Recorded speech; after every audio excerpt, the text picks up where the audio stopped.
outlined, all that will be said, all that will be revealed today will be the beginning or yet a confirmation or the birth of something great in each and every one of the lives present here today. In the name of the Lord Jesus. Thank you, O God, for in Jesus' name we have prayed. In Jesus' name we have prayed. Can I hear your responses? Am I alone in this building? In Jesus' name we have prayed.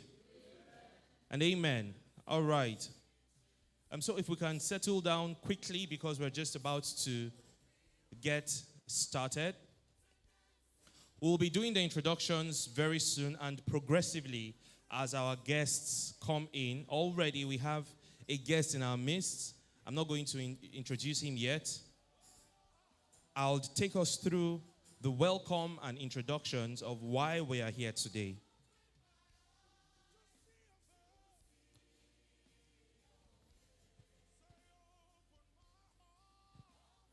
Okay, but before we go, just to make sure that this is a bit interactive and it's a two-way traffic, not a one-way traffic, I'd like to just pick out two volunteers, two people to let us, to tell us their expectations as regards the topic, new and emerging technologies. What do you have in mind? What do you expect out of this event today? And I'm not going to leave it open. I'm going to call your name and you tell us what you expect. I'm going to ask a lady and a guy. So that will be the two people smiling profusely, one of them throwing their faces, Torishe and D-Boy. So tell us your expectations. Can we have a microphone go around, please, from the technical?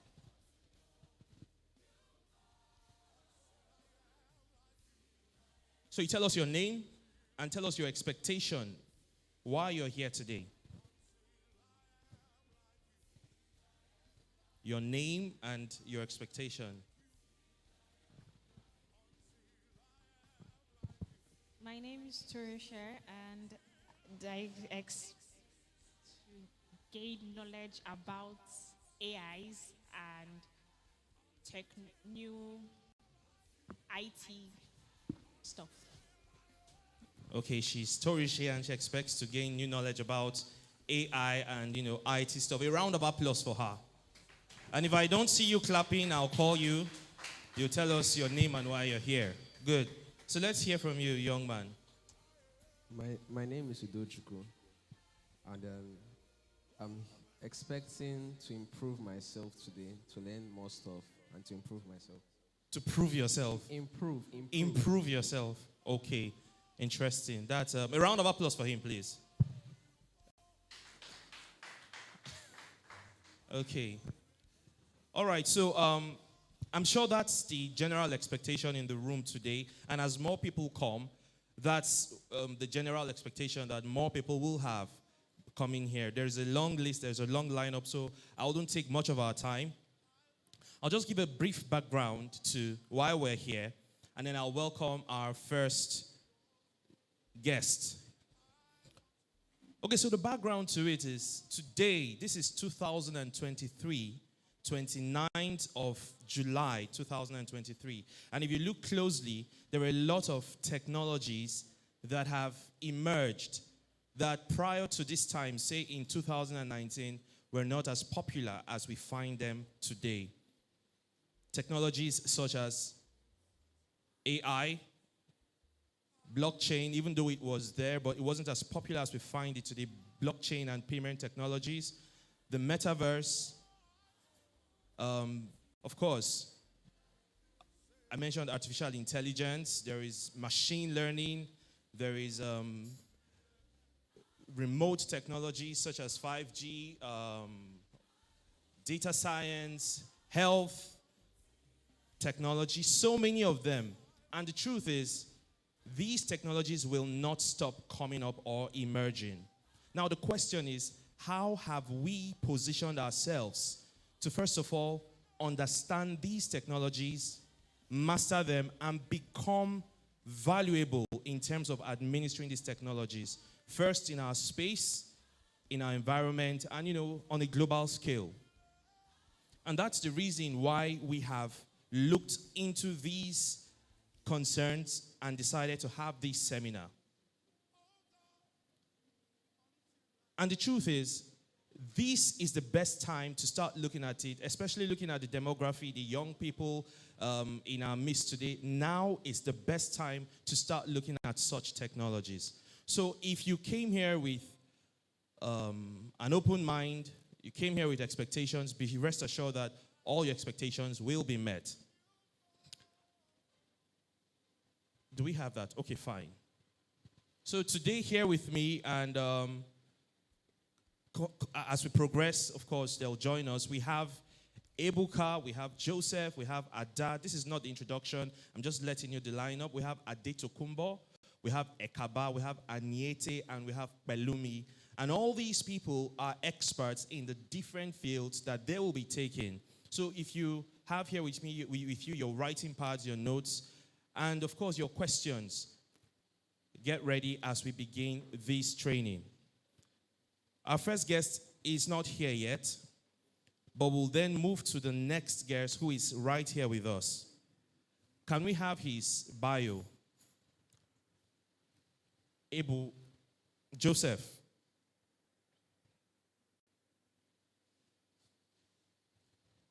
All right.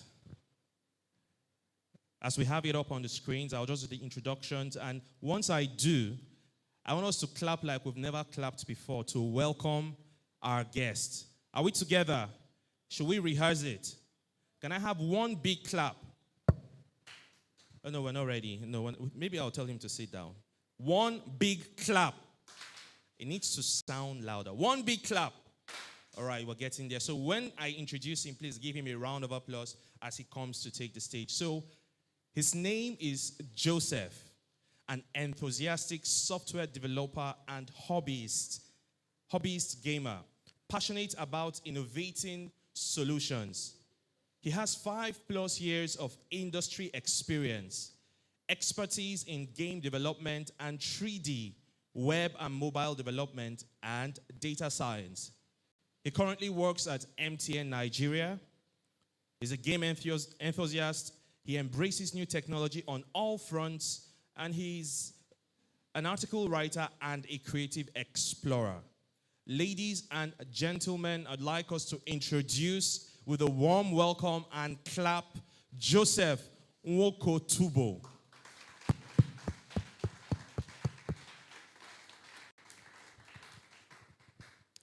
Hello, everyone. Good afternoon.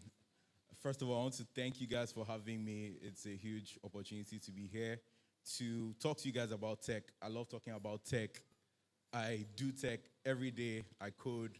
And I think it's something that a lot of you, once you're just set on the right path, something that you can truly fall in love with and make something out of your life, you know. So, yeah, without further ado, I'll begin this presentation.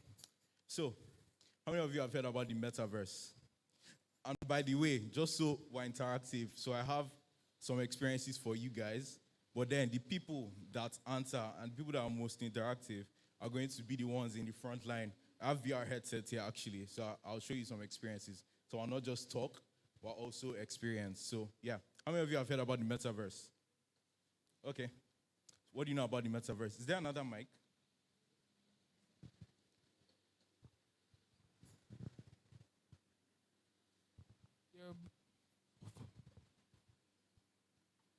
You're basically in a space. You're basically in a space where you're interacting with like animations, like you're in virtual reality, something like that. Okay. Yeah. Okay, you. What do you think the metaverse is?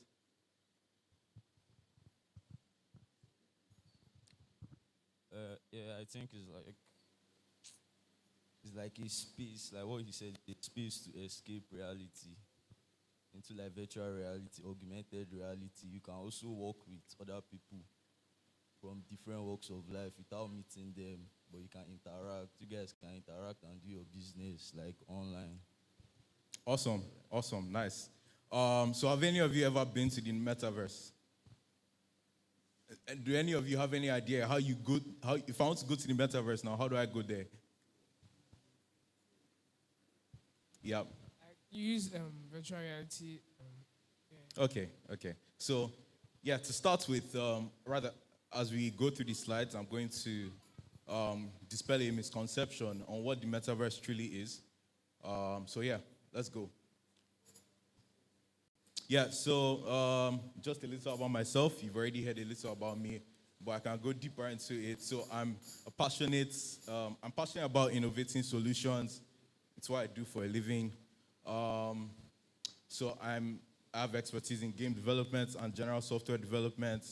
The reason why I decided to learn game development and go into it as a career path is because I enjoy playing games, and I'm sure a lot of you here do as well. So one of the things I want to make you guys know is that it's very possible for you to pick it up. It's very possible for you to love the process of creating games, and there's just this pride that you get when you build something and it's actually usable and people enjoy it as well. So, by the way, my favorite game is FIFA. I play semi-professionally, and yeah, I love embracing new technology as it comes. So yeah, next slide. By the way, you can scan the QR code there if you want to see my LinkedIn so we can connect. Yeah, so you guys had really good answers to the question, what's the metaverse? I realized that to people that are outside the field, it's not a very easy question to answer because there's sort of like a way that it's portrayed that may not necessarily reflect what it is wholly. So yeah, so I'm going to give you this definition here is it's not layman, but I'm just going to give you a simpler definition that I came up with. So yeah, think of the metaverse as sort of a digital world. So where we have a mix of virtual worlds and experiences where people can interact online. So yeah, just as you guys said, you're right. But then the metaverse is more than just people. Metaverse is more than just VR. The metaverse is more than just AR. So the metaverse is so there are many technologies that power the metaverse, but in essence, it's sort of a different reality and a more immersive way of things, of portraying things compared to how they were before. For example, let's look at the internet. So right now, if you go on a website, you see your 2D images. You go on an e-commerce website, you can see you can see your different products. You can buy them. It's just 2D, right? So some describe the metaverse as sort of an evolution of the internet where immersive technology is brought into play. So as opposed to seeing 2D images, say I want to buy a phone, as opposed to just seeing 2D images, I can actually see how products look like in 3D. So I don't know if you guys have interacted with 3D before, but I can see like the dimensions of this phone and all of that through the internet because it has gone from 2D, which is a two-dimensional object, to a three-dimensional object. So yeah, there's a lot of things that are under the metaverse, but So let's go to the next slide. So I'll just talk a bit more about the things that power the metaverse. So just as he said, we have augmented reality.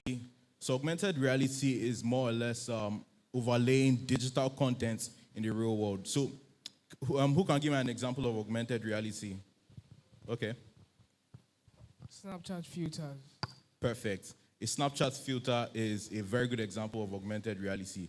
So you can take an object that does not exist in our physical world and portray it as though it was in our world, right? So that's a very good example. And besides just fun filters, there are other applications such as in e-commerce. Say I want to buy a chair. I don't know how this chair will look like in my house. Using AR, there are several applications that have achieved this. I can just sort of project it right in my house using my camera. So that's one very good application of augmented reality. So we have virtual reality.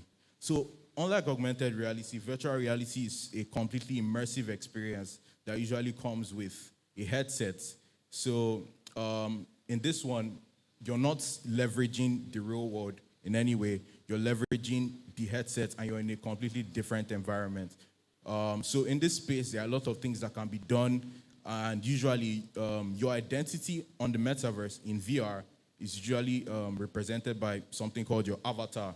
So your avatar is a digital representation of yourself on the metaverse or on a digital world.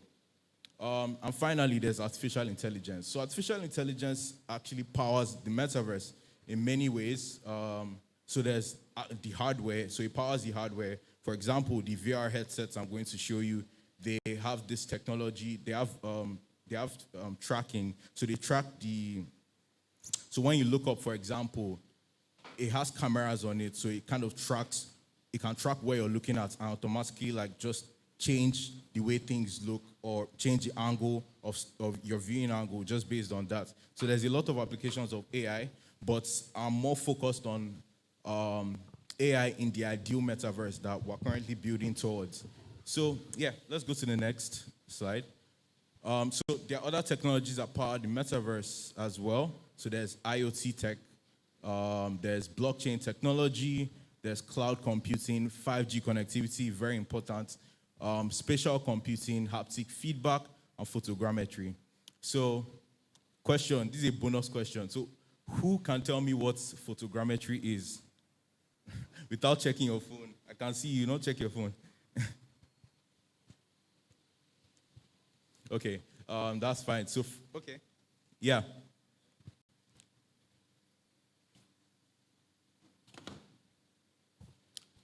Yeah, you raised up your hand. So where's the mic? Okay, let me just. So what's photogrammetry? I've not heard about it, but what I understand is like study of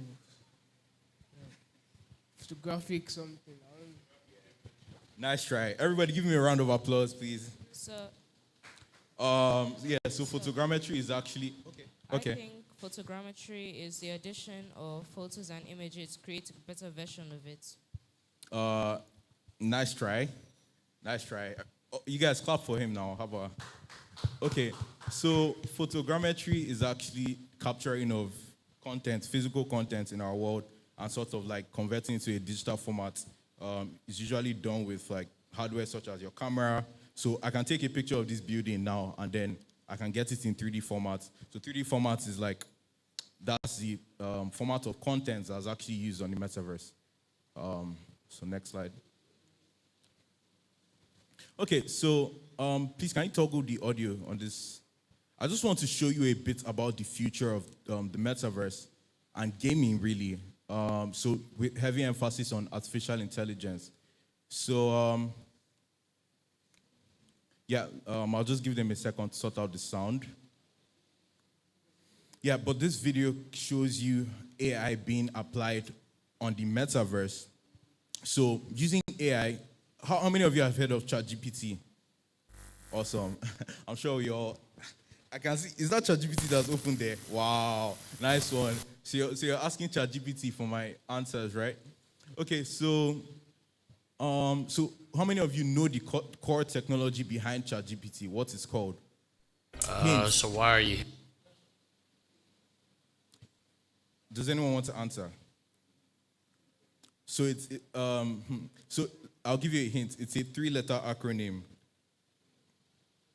It's a 3-letter acronym. Okay. SQL. Sorry? SQL. No, it's not SQL, but nice try.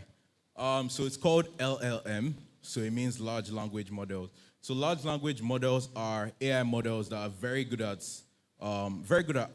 outputting text, giving a specific context. So it's the technology that powers ChatGPT. So when you send the prompt to ChatGPT, using NLP technology, that's natural language processing, it interprets your text. The AI model breaks down your text through some processes. One of them is tokenization, and then it understands the context and gives you a response, right? So using this similar technology, these guys in this video that you're about to see, they're able to put this technology into a game, right? So imagine a game where you can just randomly walk up to any NPC, any character, and just talk to them. Sorry? What'd you say?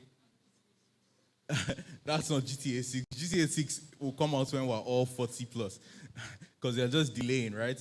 So, yeah, so this technology, this video shows you AI on the metaverse. So, in the ideal metaverse that we're working towards, it won't just be humans that are there. There'll also be AI agents represented by their avatars. So we'll have, for example, let's say as a business now, I want to have a customer care space on the metaverse.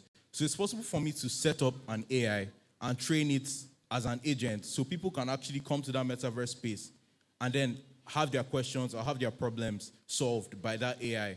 So I don't know if it will be possible to play the video. Okay. With the sound.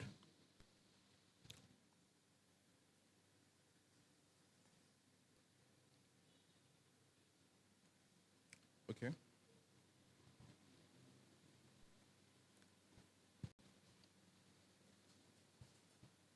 Okay. Yeah. So if that's not working, we can just go back to that later. So yeah. So where is the metaverse? You know, I asked you guys the question: how do you go to the metaverse? If I want to go to the metaverse now, what do I do? And it's actually for us that are insiders. I would just tell you, just go to any metaverse platform. But I realized that the biggest metaverse platforms aren't that huge yet, but they are definitely growing. And especially in this part of the world, they may not be as huge yet, simply because there are some things that are kind of needed for us to really embrace the technology, such as, thank God we have 5G now, thanks to MTN, such as connectivity and a bunch of other things, right? So where's the metaverse? So people think that the metaverse you guys will probably think the metaverse is this future technology that's it's in the non-foreseeable future that we're able to achieve this. But the truth is that the metaverse exists. The metaverse is real. And you can go to the metaverse right now. I'm going to show you how to go to the metaverse using some of the various platforms that currently exist. So by the way, just a cool thing. So this particular picture right here was actually generated with AI. And what you see under there is the prompts. So I don't know if you guys have seen DALL-E, which is a text-to-image model. You can actually just send prompts. Just tell it, I want this type of image, and then it's a generative for you. So if you need me to show you how to do that, I can definitely do that. So next slide. Yeah, so here are some metaverse platforms that I currently work with and I use. So one of them is Engage. So Engage is it's more of a business type of metaverse. It's more business focused, but it's very cool and you can do a lot of stuff there. But I just remembered something. So I know there's one question that may be on your mind right now. Why are there metaverse platforms? I thought the metaverse was just one global interconnected place that I'll just go to, and then I can see everybody else in the world, right? So there's a problem actually. Or I won't call it a problem, I'll call it an opportunity. And that's where you guys come in to actually capitalize as you build your skills. So I spoke to a representative of this Engage platform actually. And I asked the question, how do you guys, I know that there are multiple metaverse platforms.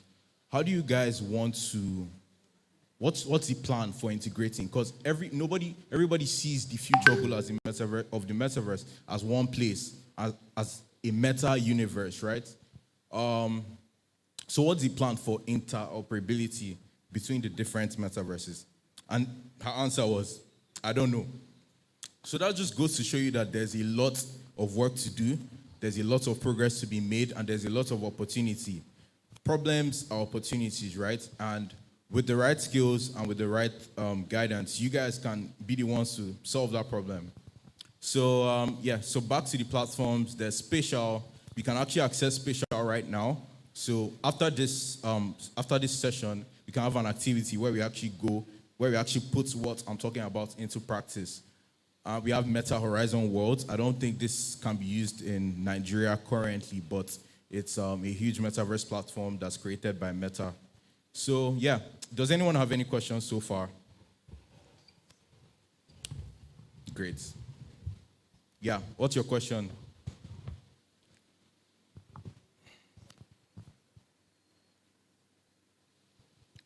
how easy is it to access the metaverse? Because I'm seeing Spatial is a web-based social metaverse platform. Yep. So can I do that on my phone? Can I access that Spatial on my phone, my normal Android iPhone device? Absolutely. So for mobile web is not the most convenient platform to build on. So if you want to access Spatial on mobile, you need to download their app. So the app is actually on the App Store, Play Store, and you can just download the app and jump in, really. So it's pretty accessible. Does anyone else have any questions? Okay, cool. So yeah, let's talk about tech skills that you can use to take advantage of the metaverse. So how many of you are interested or fascinated by games? What's your favorite game? FIFA. Don't worry, we'll play. What's your favorite game? What do you say? Did you say Forex? Fortnite. Oh, nice. I used to play Fortnite, but I've outgrown it. Okay, who else? What's your favorite game? Roblox, nice. So Roblox has actually done something very interesting. They've built something that you can really call a metaverse right now. So people have spaces that you can come in and talk to other people, do a lot of things that you can even do on these platforms that I've mentioned. So Roblox is a platform that I really, really admire. Okay, that's nice. So would you be interested in learning game development, learning how to develop Roblox games, for example? Did you say no? Why not? Why? What did you say? I'm sure by the time you see some of the beautiful stuff that people have built, it may change your mind. So some of the skills that you can use to take advantage of the metaverse are software, game development. So under software and game development, you have tools, frameworks, engines like Unity. So I don't know if anyone has heard of Unity here. Nice. So Unity is a game engine that you can use to develop metaverse VR experiences, AR experiences, and games generally. So the good thing about metaverse is that the same technology that powers the games that you play every day are the same technologies that you use to build metaverse solutions. So if you're a metaverse developer, technically you're a game developer. So another skill is 3D modeling. So 3D modeling is sort of like, I don't know if you've encountered or seen what it looks like. Yeah, so using 3D software, you sort of like convert 2D stuff that you can see maybe in an image to 3D. It's a fun process. And then there's AI and machine learning. So just like what I told you before, part of the metaverse is not just people. The metaverse consists of AI agents. The metaverse consists of hardware that uses artificial intelligence to function, right? So all these three spaces here, if you learn any of these skills, you can definitely contribute to what's coming.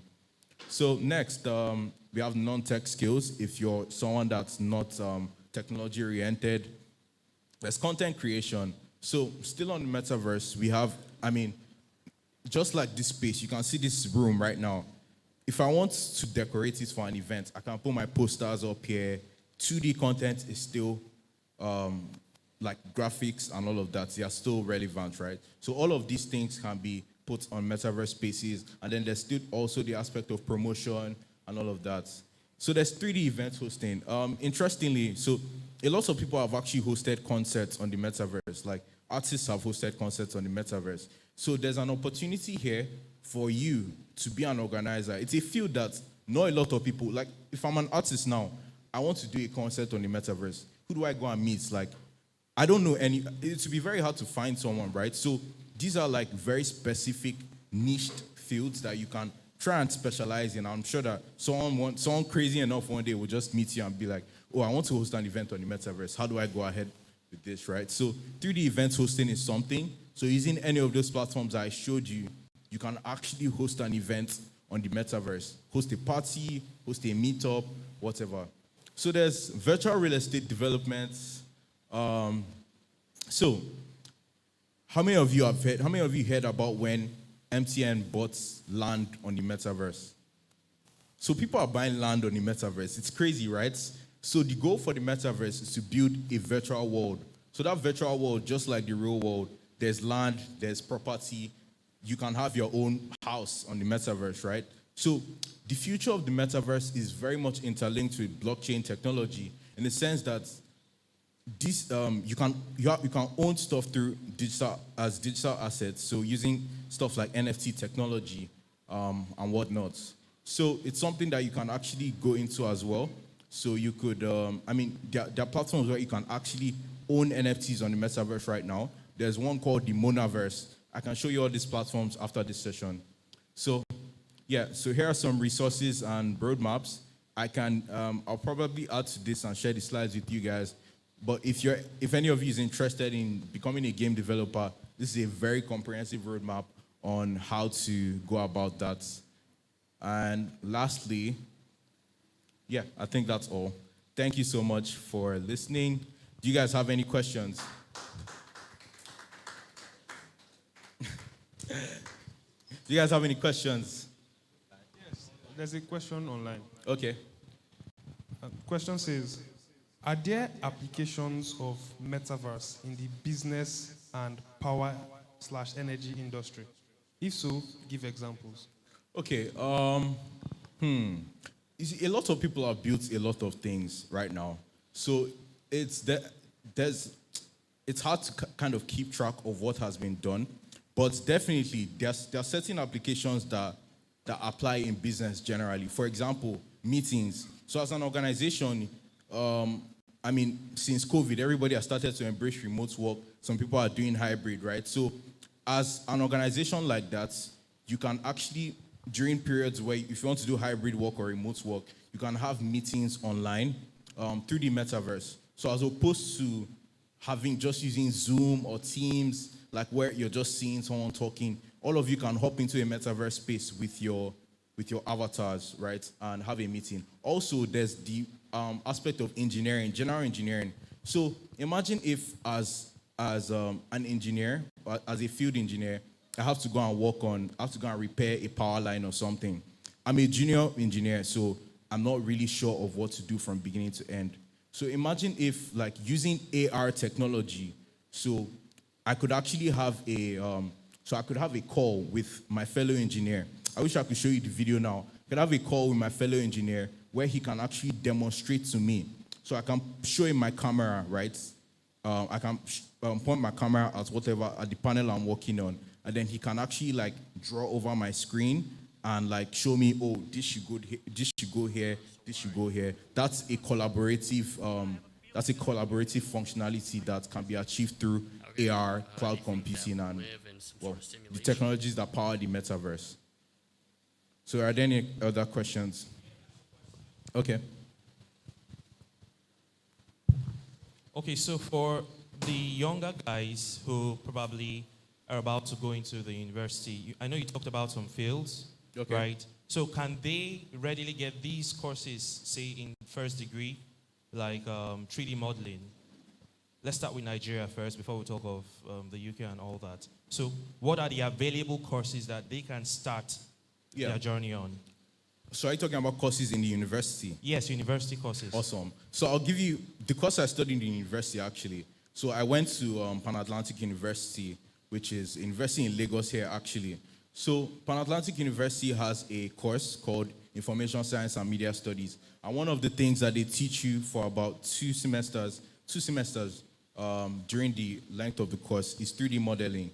So there are dedicated courses that teach you 3D modeling, that teach you most of this stuff that you can easily leverage and do real-world jobs. So does that answer your question? Awesome.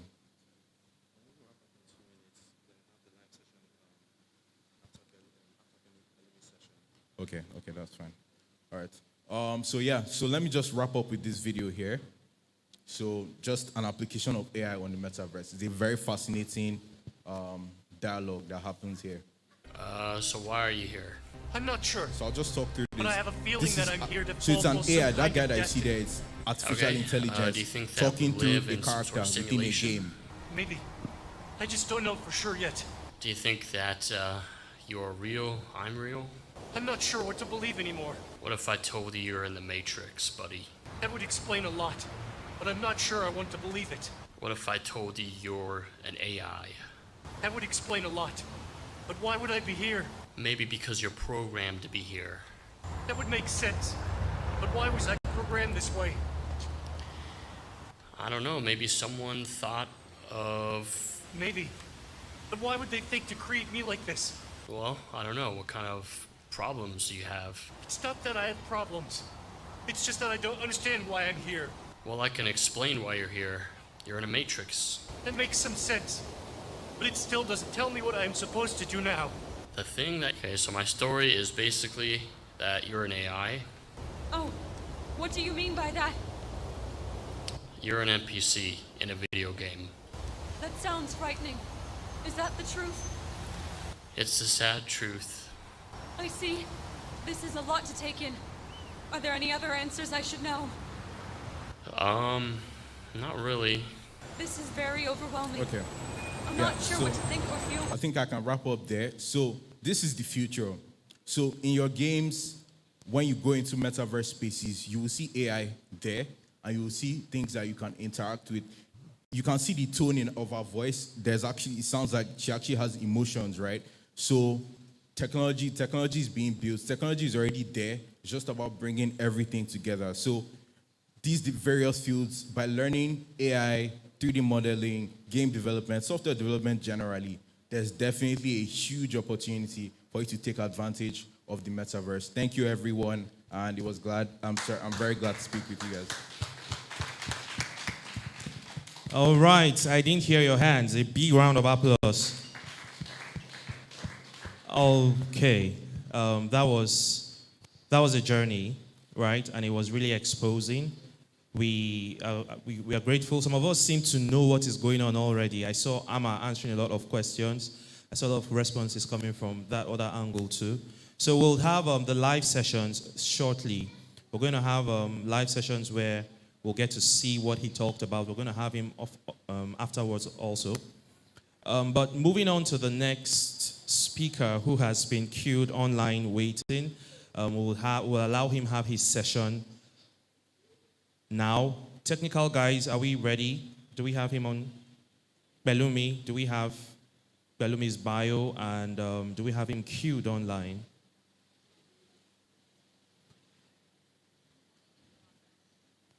And we also know that there will be questions and answers. I have questions. So if you're listening and trusting your computer brain to record everything, I'll advise you to take a pen and paper and just take some things down, okay? Because I'll be asking questions, and if you don't answer the questions, you know how I do it.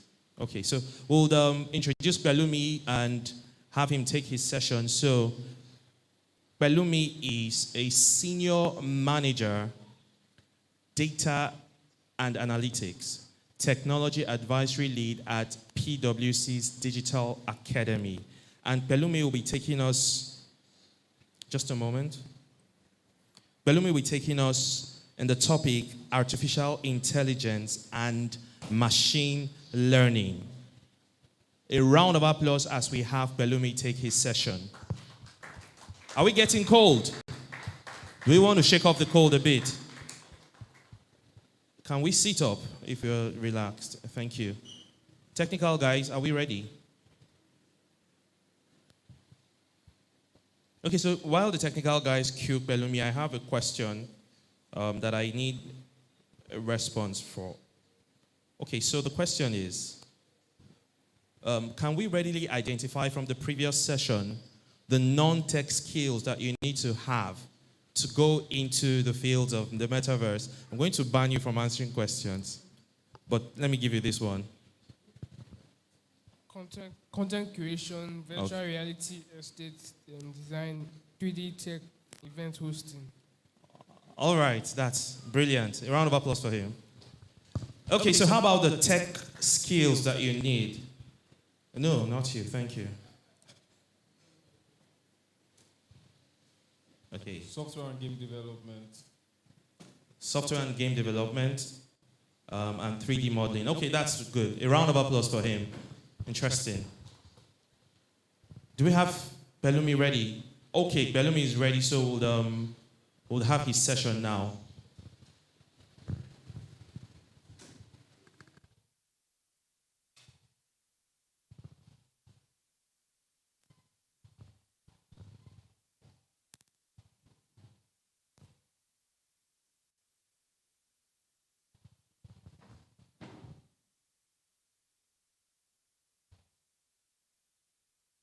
Good afternoon, please. Can you hear me? You can go on. Yes. You can go on. We're ready for you, Bellumi. Please go on. All right. Thank you so much, everyone. Good afternoon. I don't know if I can share my screen from here or somebody else will be helping me to do that. But I think I'll want to share my screen. Good afternoon, everyone, once again. My name is Bellumi Oguntunde. I work with PwC. And apologies that I could not attend in person. I'm actually outside the country, in one of the neighboring countries, so I could not come for the program. So please, I apologize for being absent. So that's why I have to take this session virtually. So please, I hope my apologies accepted. All right, so I'll be taking us through AI, which is artificial intelligence and machine learning. This is, okay, I cannot share screen from here, okay? I don't know if my screen is up over there, I don't know. I wanted to share my screen to help me see what I cannot. So let me see if I can use other means. They can make you a co-host. Okay, all right, please, if that is possible, kindly help me do that so I can share my screen. Otherwise, I can look for another means, I guess. I can just have the backup here.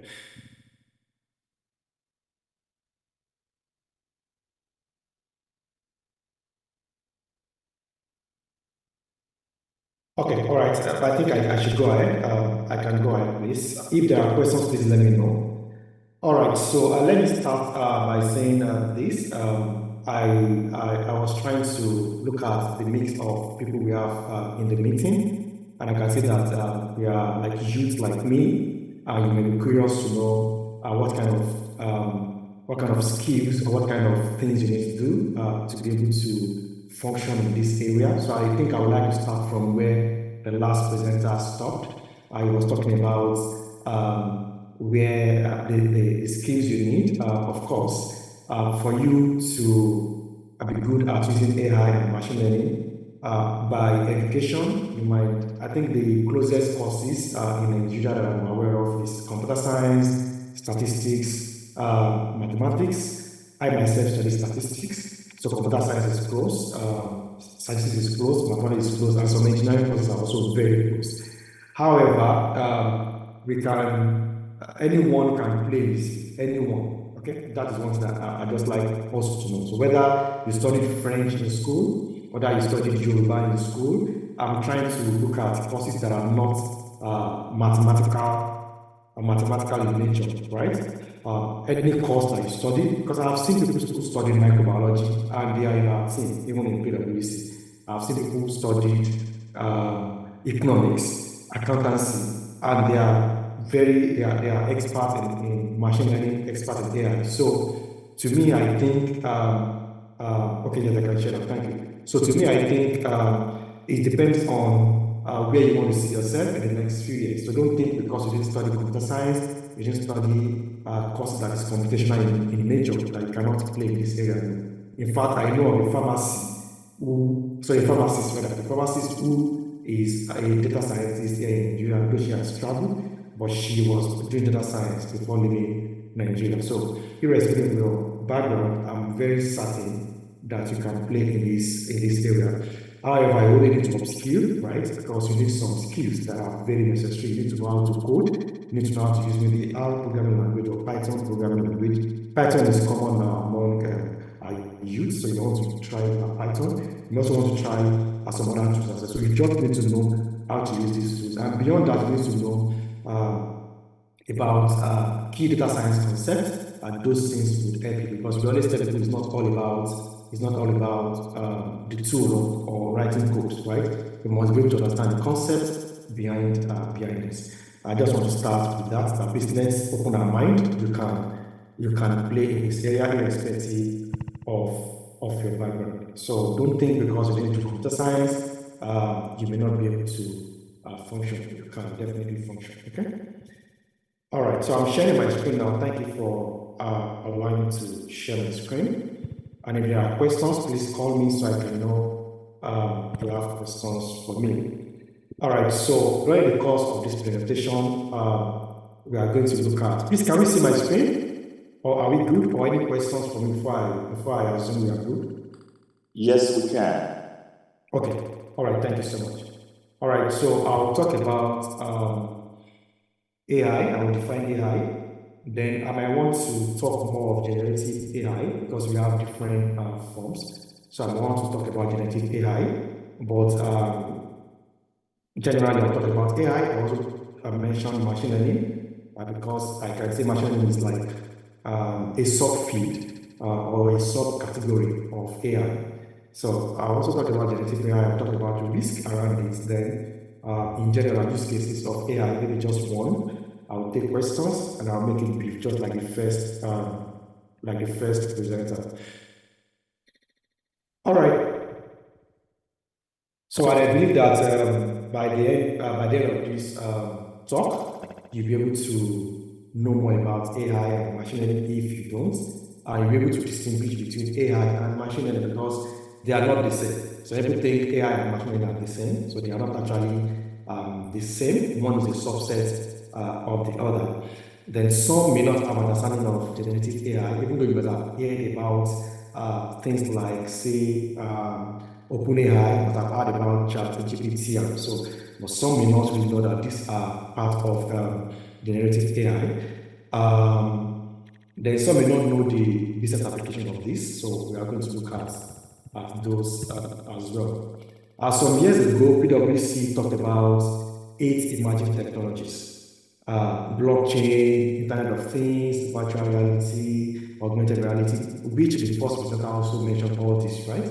I heard him talk about augmented reality, talk about virtual reality, and so on.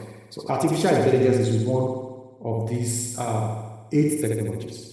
So AI is one of these 8 technologies that will disrupt the world. So that means in the next few years, we will see a lot of technology disrupt. In fact, we have seen that during COVID, you can see that we don't work 8 to 5, Monday to Friday in the office again. Some of us have embraced remote working and so on. So you can see that things have actually changed. So AI in itself is one of those technologies that would disrupt the world. And it will be very good if we have knowledge of this. Drone technology, robotics, virtual reality, 3D printing, kind of things, blockchain. If we have knowledge of all this, it will help us as individual. So let me ask in the hall what we think AI is. What do you think artificial intelligence is? Can anybody help us? Please, any definition is fine. I won't stick to a particular definition. Anyone is fine, whether by chat or by a response. What is AI in your own view? Anyone, please.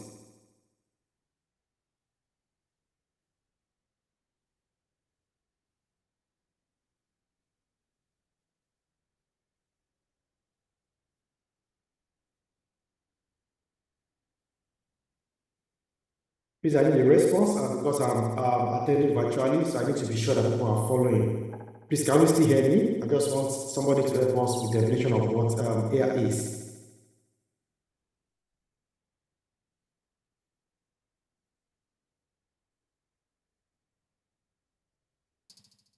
Yeah, with precision.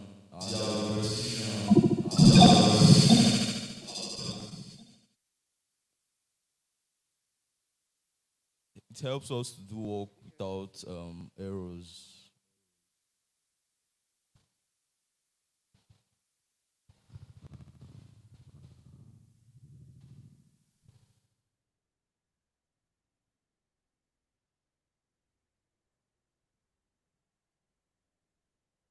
Please, you've said anything, you can please repeat. I didn't get that, please. What is AI? What is AI?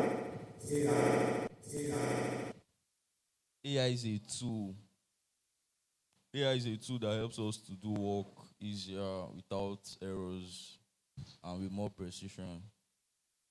It's a tool that learns from human inputs and uses computer intelligence like program. So much for that. Thank you so much for that. All right, so I heard you talk about intelligence. I heard you talk about learning. Just so that the keywords I'll be able to get from your definition. Thank you so much for that. While I will not stick to a particular definition, but AI is a technique that relieves us of some tasks, especially we human, that relieve some tasks from our shoulder as individuals, so that we can focus on other tasks that makes us to be a unique species. If you look at some definition online or something, I got this from PwC actually. So it's an umbrella term for smart technologies that are aware of and can learn from their environment. So there is no way we talk about artificial intelligence without talking about learning or training the tool first. You must have trained the tool with maybe a set of data or a sort of algorithm, after which you can now allow the tool to help you make decisions going forward. That's similar to what machine learning also does, right? So machine learning also, you train the model or you train a tool over time, and after training that tool or model, then you allow that tool to help you make prediction going forward. But the difference between AI and machine learning in this case is that, okay, Stanley, your hand is raised. Hi, Pelumi. Yes. Can you hear me? Yes, I can hear you. Yes, sorry. You want to put it in a resolution? Okay. Yeah, thanks.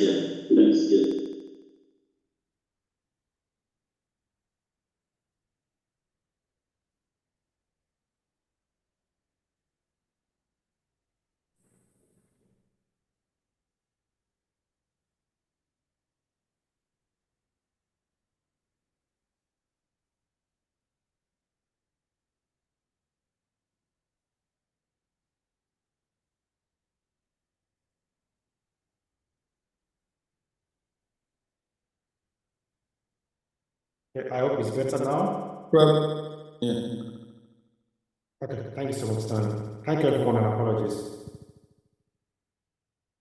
All right, so I was talking about the difference between artificial intelligence and machine learning. I said machine learning, you need to train your model, you need to train the tool based on previous occurrences. An example in that case, for instance, let's look at weather forecast. If you watch, say, NTA or channels maybe in the night, and after the news, they talk about weather forecast for tomorrow. We are still in today, and they're talking about weather forecast tomorrow. So how do they get that? Okay, so they can actually use a model to do that, definitely. So they will take into account weather for today, yesterday, previously, and all that, right? Past data sets. They would have trained that model with it, and just to impute the date for tomorrow, and you get something. You can definitely predict. You can definitely forecast some things using machine learning models.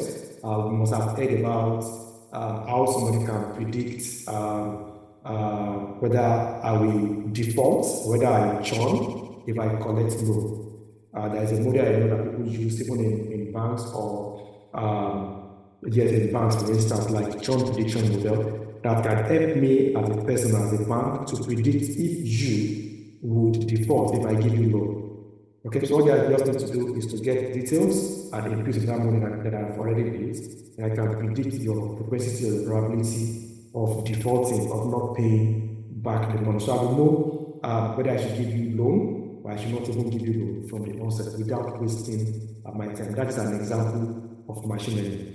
Another thing that I can also mention is you must have seen Amazon, you must have seen Facebook. Okay, Facebook is very close to us. You can see Facebook and we see friends that you might know. So those things are not just there like but a number of things have gone under it. So looking at people that you went to school together, looking at people that are in contact, recording stopped, recommending friends for you. If you look at, for instance, Julia, you wanted to buy something, say you want to buy a shoe, and it's also telling you people also bought this. Even Netflix, because we have already watched a particular movie, it's telling you you can also watch, because you watch this movie or by this author, it's also recommending another movie for you. So that's an example of machine learning, right? Because it has learned from the pattern.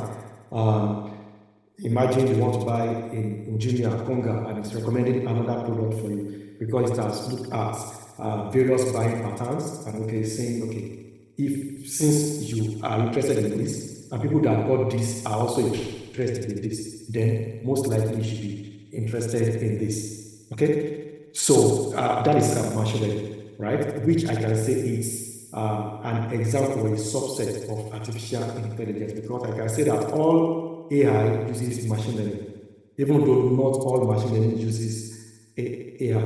Because when I talk about machine learning, there are some that does not have that ability to think like human. Okay, so in that case, that might just be machine learning and not AI. But when we have that ability to be able to think like human, to be able to perform tasks like human, to be able to think like human, for instance, then we can say artificial intelligence because we have already built an intelligence into it. So that is that's different between AI and machine learning. I'll give us several various examples of AI that we are familiar with. You must have heard about self-driving cars. I talked about weather forecast. Chatbot is also part of it, or we can call it maybe a virtual customer assistant. So you want to buy something and you see somebody saying hello online, chatting with you, and all of that's an example of a chatbot. We have seen reinforcement learning, for instance, teaching a machine how to play game. Most of us have played games before, and you are playing with a computer, not a real person. You are playing it with not with a real person, but with recording in progress. Right. So that is also an example of what I can say AI is. Machine learning is also part of it, which I mentioned. We have supervised, we have unsupervised, but I may not want to go deeply into it. Research has shown that China and North America will see the biggest gain by 2030. You can see where Africa is. We can see that we are almost second to the last. But I know that people are also playing in this field. I can see that people are trying to learn, even though we don't have much of that skill right now in this part of the world. I can see that a number of people are trying to upskill themselves in the area of machine learning, in the area of AI. And we can also see area where Nigeria has exported people, I mean, in terms of skills. Outside the country, you can see the like of UK taking out people, you can see the like of Canada. So that means that this market is also growing for our people. Going forward, AI is not just one feed. I would say that it's a combination of several feeds. I won't call it multidisciplinary, but it's a collection of several feeds. It includes computer science, psychology is there, you can see probability is there, you can see cognitive science, economics, and so on and so forth. And you can see there is like an umbrella of other fields like machine learning, deep learning, natural language processing, and so on that we have mentioned earlier. And we can see that it can be applied across all industries. We have seen the use in banking, we have seen the use in medicine, we have seen the use in engineering. It can be used almost in all industries. And employers are really embracing this because number one, if you save them time, it also saves them cost. So if as an employer, I know that this tool will save me time, will save me of time, even it can even increase precision. So error is being reduced and my accuracy of precision is increased, then I may also want to buy into it. So those are the things we can see about AI. I was supposed to ask us to distinguish between AI and machine learning, but I have already done that, so I will not worry or bother us about this. But I know that if I ask one or two people in this hall, they should be able to tell me what the difference between AI and machine learning is. I've talked about this slide as well, that it is like an interdisciplinary field. And I also like to state that different type of problems require different type of AI techniques. So it's not one size fits for all. So different type of problem requires different type of AI techniques. I'll mention some techniques as we move forward. Then machine learning. So people think that it's learned automatically, right? Machine learning automatically learns from data without any intervention. That is not actually true as well. For your model to work, we train our model. You must have heard about training. So you train your model, you test, and even you train your model. Okay, so it takes a number of labor and effort for you to build an algorithm, for you to train your model to achieve a particular precision. Then the next thing I'll talk about is generative AI. And I think that's where I'll pause. Generative AI is also an example of artificial intelligence, of course. And from the word generative, we know it means it generates maybe content. That is why it's called generative AI. I'm aware of about 4 models being used in generative AI. I will take them one after the other, but I may just focus more on one, which is the natural language model, which a number of us might be interested in. I'll mention the remaining 3, and we may want to go and learn more about it, right? We have said that AI can gather information from digital, from physical worlds, and make smart choices, just like human, right? The same thing, generative AI can do the same thing, but it goes a step further in the sense that it can help us to create content. Recording stopped. To create content, and it's easier to use. One thing that is good about generative AI is that you don't need to be a technical person to use generative AI. You don't need to build a generative AI model. You must be very technical, right? But to use it, you may not need to be technical. So as a person, let's assume that I don't know anything about Python. I don't know anything about writing code, and I want to write recording code, in progress. for instance. I can say, okay, let me go to ChatGPT, and from there, I can develop a book.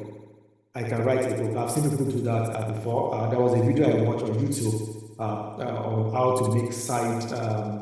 how to make money, or how to hustle and make side money. And the guy was talking about writing books, and in the whole process, it does not even involve the writer or the author thinking or writing by himself.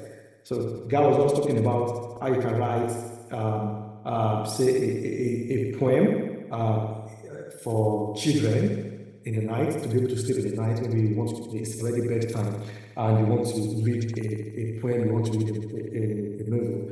So how can you develop that? So just type this, and it's helping you to develop this, helping you to write line by line. All you just need to do is to gather it, edit, preview, do editing and all, then you are good. So a number of things can actually be developed. You can see people creating images just by text. So you want to develop an image, you just type text, you're able to develop an image. It saves you time, stress. So what I'm trying to drive out is that you do not need to be that technical, right, to be able to use generative AI. A number of algorithms, a number of things have been done by an expert to make life easier for us. So when we talk about AI, when we talk about machine learning, when we talk about deep learning, for you to use them, you have to be technical, right?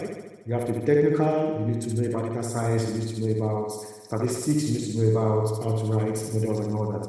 But for generative AI, for instance, it's accessible to all of us as business owners to be able to use them even without being very technical. We will be able to use them.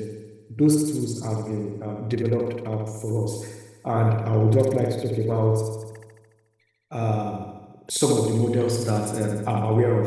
It might be more than this, but apologies, I'm only aware of this four. So if we do more research, you may want to see more than this. The first I will talk about is natural language model. What natural language model Recording stopped. Is, let me give us an example. Recording in progress. ChatGPT, which is called generative pre-trained transformer. That's the full meaning of ChatGPT, generative pre-trained transformer. It was developed by OpenAI, I think 2022 or something. That is when people started using this like that. It has been around. TNTBR has been around, but I think the advancement came into being like maybe last year. We started making money out of this tool, and I can see that. Yes, I read something online. Within 1 week that this tool came out, I mean ChatGPT, within 1 week we have about 1 million users using this tool, ChatGPT. So you can see how people want to embrace AI. And I've seen a number of wonders. Recording stopped. You want to develop a recording in progress. Something and you just type, and you see that within few minutes you have like how many lines. You can still ask again, and it's helping you to develop. And before you know it, you can develop a whole stuff within a few minutes without you doing much. You can just just type this particular topic, and it's helping you to generate. And I can see that from what I saw, was it somewhere last week? Within 1 week, we have about 1 million users.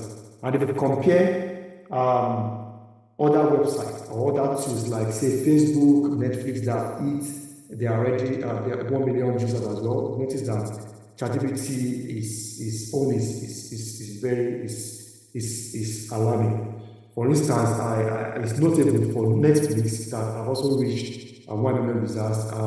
It took them about 49 months to reach 1 million users at Netflix. And you know how people use Netflix. Twitter, it took Twitter about 24 months to get 1 million users, about 24 months. Airbnb, we all know Airbnb. I want to look for rooms, hotel, apartments. It took them about 30 months to hit 1 million users. Facebook, that a number of us use, it took them about 10 months to reach 1 million users. And Instagram, which everybody uses, of course, now, it takes about 2.5 months to reach 1 million users. So you can see that the advent of this tool, it's really breaking ground. You can see within less than 1 week or within 1 week, we have this. And I believe that even the use now, it's going to be much. However, this tool has some limitations. It's not as if it's like an almighty tool, right? Even though it can help us to develop text, it can help us to, we can make a whole lot of money from it, but it does not mean that it's almighty. Okay, it has some limitations, right? One limitation I can talk about is lack of common sense, right? Because it's not human, even though it has been built to be able to, to behave like human, but I don't think that it has common sense like we do have common sense, right? Then creativity as well, the way we are creative, right? The tool may not be as creative as that. So that is why even though these tools are there, people are afraid that, oh, this thing will take away our jobs. These tools still have limitations. So you don't need to be scared that, oh, this thing can already do whatever thing I want to do. Yes and no, right? It does not mean that you take away our jobs, right? It will only relieve us of some repetitive tasks, right? While we, as human, play supervisory role, and we allow the tool to do the real work. So they may not be creative like the way we can be creative, right? They may not even understand the text they are generating. So that is why even if you are creating text or content through all this, you as a human need to look at it very well to be sure that it makes sense. Okay? Because based on the algorithm built, the tool is helping to generate. That doesn't mean that the tool itself understands the text that is generated. So you as human beings should have that skill to be able to understand and edit and say, oh, I want this, or this is not correct, or this is actually what I want. It might also be biased too, based on databases that has been linked to. Okay, so there's the issue of biasness, and we'll see some of the risks around the use of these tools, right? But they are very great tools because they can help us work better, they can help us work smarter, right? Another tool I will talk about, so another method or another technique or model is text-to-image model. The one used by Midjourney, DALL-E, and Stable Diffusion as well. So you can see, you can just type text and it helps you generate image. You type text, it helps you generate image. There is one company I read of, Stitch Fix. Okay, so it's like a fashion company, and they are able to develop designs based on this. Designs of, patterns of the style that people would like to use, right? Okay, we already have this particular design. Okay, let's generate another design just by text. Then we're able to generate images to give them designs that people might want to use. So it's not left for you as humans to say, okay, well, this design will make sense. Okay, let's tweak it this way. Let's do this way. But it will make your life easy. There's another method, GAN, the third one, generative adversarial networks. An example of that is this helps you to impute data, and once you impute data into it, it helps you to generate the same output that you have already put into it. An example of this is what Audi uses when they are designing their wheel. It's not as if it's this tool that is helping them to design their wheel, actually, but it's giving them hints on the kind of wheel that they should develop. So they already put a kind of data set, or push data set into that model, and it's giving them a particular output. So they can say, okay, this design looks good, and they go ahead to develop that design. Now you see that when they bring, or when they bring up new cars, you see different wheel styles, and it's looking very good and all. It's because they're using the model, not that somebody actually did it. A model gave them an idea, then they went ahead to create it. Another one is the variational auto encoder and anomaly detection. Anomaly detection is where you're able to detect anomalies, right? So generative AI can also help you bounce and so on to detect anomalous behaviors. Even though I think that there are some machine learning models that can help you detect anomaly, but this particular model can help you develop anomaly. And how can you do that? So you have already identified normal pattern, that this is how this should be, right? But so if it is not this, then it is not this. So imagine in a company, a production company, and a quality control unit or department. So I can bring up image of, say, normal. This is how a normal product should look like. All right. I've already trained my model to that pattern. That is how a normal product, a good product, should look like. So if I produce something and I pass it through that model, if it is not like what I have been used to, what I've used to train, if you flag it, that is not normal. So that's that. Even in terms of fraud, I can train models with transactions, with your normal transaction. So is everyone speaking? Yes. Is everyone speaking? Yes. Is everyone speaking? Yes, please. You may check your chat, or be reminded of the time. You may have like 5 minutes left. Thank you. Okay. All right. Thank you. I'll close this. Apologies, everyone. All right. So it helps to detect anything that is different from the usual pattern And these are examples of things we can do with generative AI. Benefits, it's easier to use. It's open to everyone now. It's faster. It can help us to transform the way we do our business, even though there are some risks. The risks I will mention, for instance, you can see what Elon Musk said, that I'm increasingly inclined to think that there should be some regulatory oversight. So it needs to be regulated. Ethics-wise, there might be issues. So maybe at the national level, just to make sure we don't do something very foolish. So that is what Elon Musk said about here. And we can see what Stephen also mentioned. So we have a number of risks around the use of all this. Security, privacy, bias, I think I mentioned that before, ethics, brand. However, we cannot do without the use, because that is where the world is going. That is where the world is going, and businesses must embrace machine learning. Businesses must embrace the use of AI. Businesses must embrace the use of new technologies or emerging technologies. I have some use cases here, but I think I've mentioned some earlier. I can just mention this last one, then I'll close for comments and questions, right? So we have an example, a digital advisor, okay? So we're able to, some people were able to develop a tool that simulates household level financial data into the future to enhance financial awareness. So that's one thing. That's not generative AI, but AI. We also have global auto manufacturer. We have one around construction company using this to track, to monitor construction site completion status.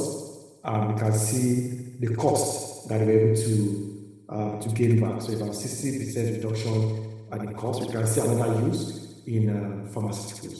I think I would like to pause here for questions. Thank you everyone. So far, we have discussed what AI is.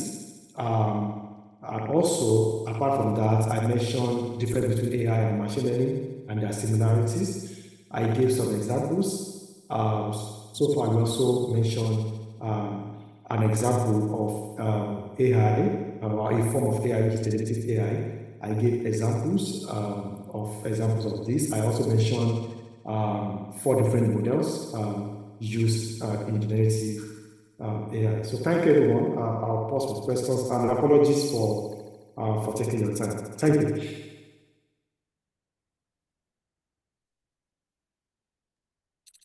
I just, this is brother.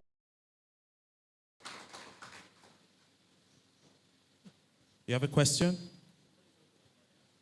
There's a question online. So can we have the question read online, please? And Pelumi, if you can hear me, after the session, you can make Chukai Dozie the host.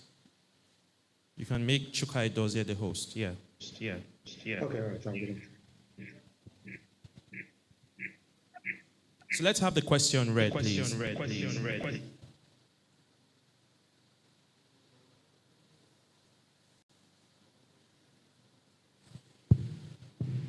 I think Brother Bellu was talking. Sorry, Brother David. He started talking. Maybe you should just.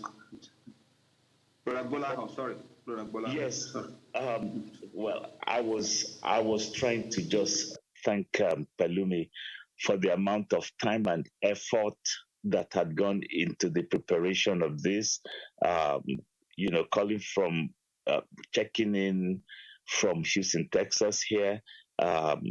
It's just amazing what is going on out there, what the capabilities are, what the abilities are, what the possibilities are. I am not a youth in age, but I am a youth at heart, and I really love to delve into stuff like this, and this has been honestly very, very, very good. Just wanted to make that comment.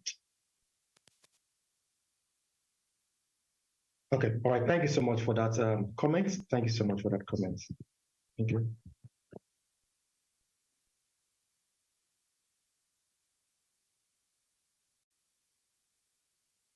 Okay, I think The question that is raised.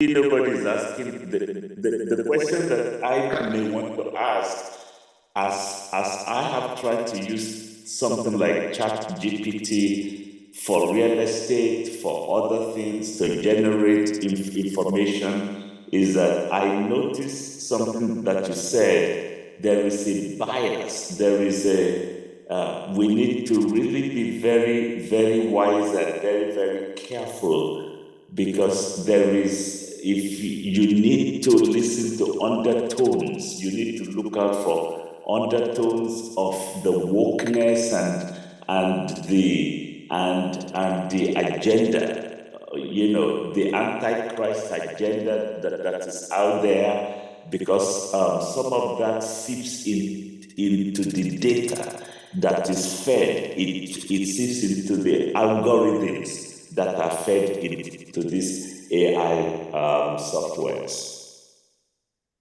Yes, I agree. Yes, I agree with you, sir. I mentioned that's one of the risks of using these tools, even though we cannot do without them, but we have to be very careful and be mindful of everything we see out there. Yeah, thank you so much for that, sir.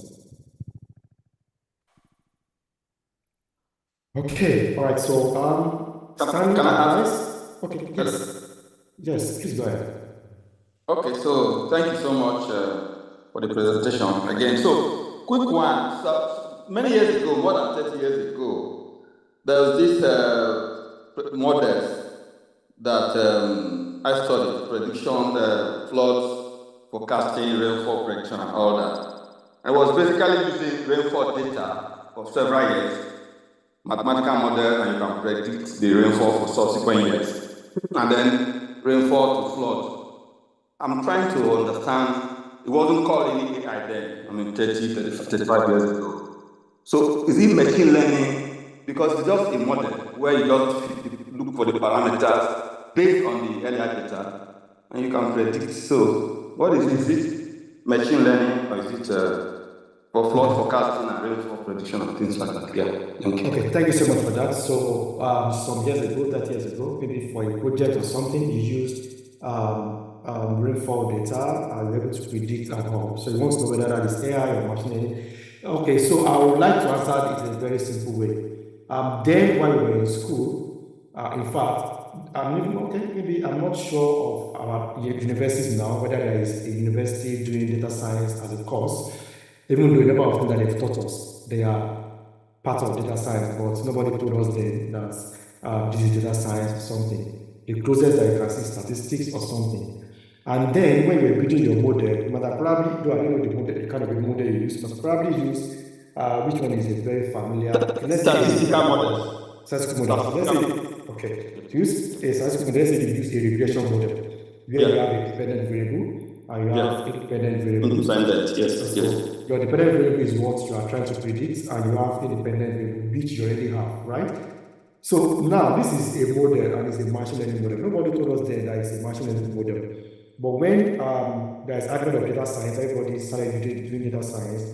Me too, I was shocked because I didn't study data science, I studied statistics. So I was shocked when they were talking about regression model. Regression that I know since when. And I started calling it a machine learning model. So it is a machine learning model actually. So you put in this variable, then it gives you the output. So it's an example of a supervised machine learning model. Now I mentioned the answer that we have supervised machine learning and we have unsupervised machine learning. So these are an example of a supervised machine learning model where you have your inputs and you have your outputs that you want to predict. Okay, so maybe you have one independent variable and you have 3 or 4 independent variables. Then you put them in weights, then it gives you, that is a machine learning model. But in this case, like data science, I don't want to say that they've confused us. So instead of calling it a regression model or something, they've called it a supervised machine learning. A supervised machine learning model. So that's it. So it's a machine learning model. But then we never thought of, maybe they never told us it's a machine learning model, but it is a machine learning model. When I talk about thank you so much. Sean, one of the tools that I use to predict whether Mr. A is going to default in making payment, one of them is logistic regression model. And in data science, they may not call it, they call it a John model. But the true name is logistic regression model. For instance, and it's what you have learned in statistics, maybe 200 level or 300 Okay. level, 100 level. Okay, so sorry to cut in there. I believe the person who's asking questions has further questions to ask, which is why we have opportunity for mentorship sessions, further inquiries. I believe your lines are open and you're available for more questions and clarification needed, especially in this area of AI and machine learning. Thank you very much, Pelumi. We appreciate, like the earlier speaker said, we are really thankful for the exposition to such deep, of course, technology fields. And we look forward to having more time with you. Unfortunately, our time is quite limited today, so we'll have to move on. But, just to gather ourselves, put ourselves together, because looking at the audience, there are people who have not much knowledge in technology, or say just the beginner level in technology. So just to gather ourselves and put ourselves, on the same track, or to understand what we are saying, I'll just ask you a few questions. You talked extensively about ChatGPT. I don't know how many of us online and here know other AI generative tools that we can use. Oh, not you, sir. Other AI generative tools. This guy just woke up from sleep and he started raising his hands. So please, I know, let other guys answer. You want to answer? Sorry? The name of the tool. Majorly AI. Okay, that's the name. Why? Midjourney. Why is your mic not on? Midjourney. All right, do we have any other text to image? Yeah, let's hear it. Adobe Firefly. Adobe Firefly. That's for designs, graphic designers. Any other AI tool? Okay. Amma. There's a hand raised there.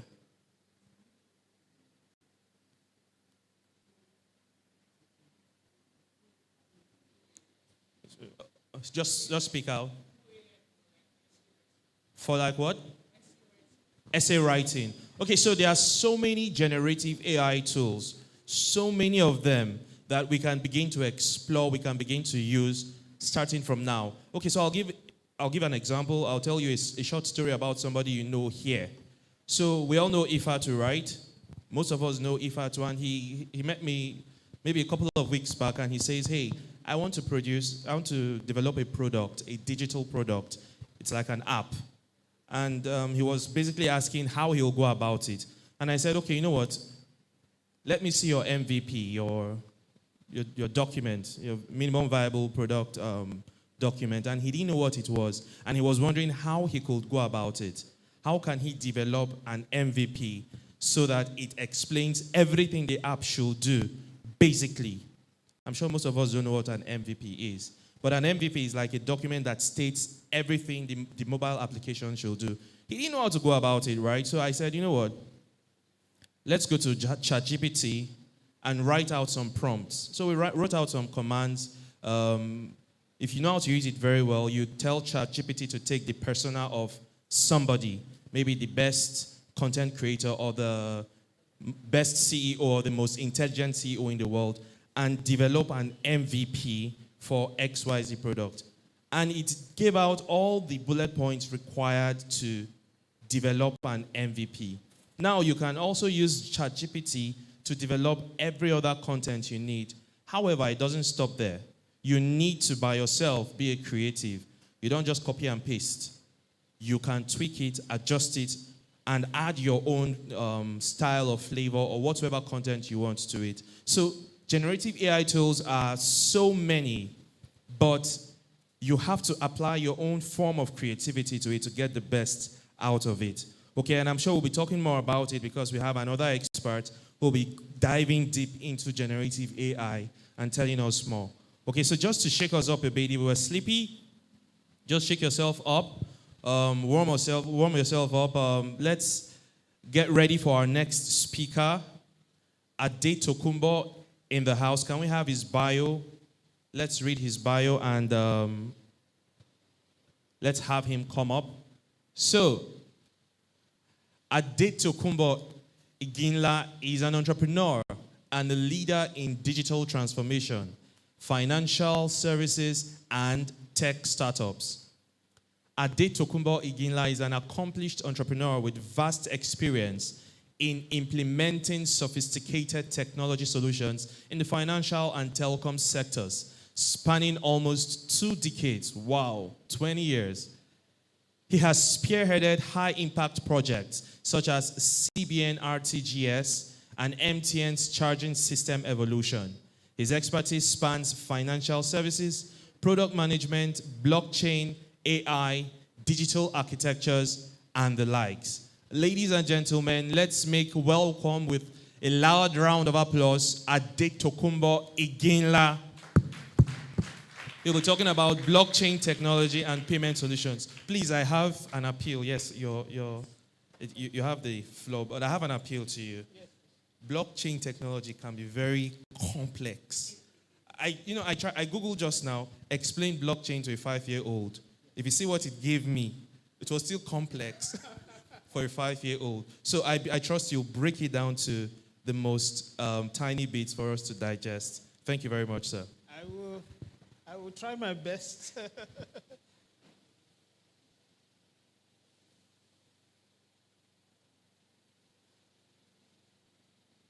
Okay, apologies, I have to use this because I'm not here with my glasses. I don't even wear the glasses anyway. All right, thank you very much. It's a great pleasure to be here today.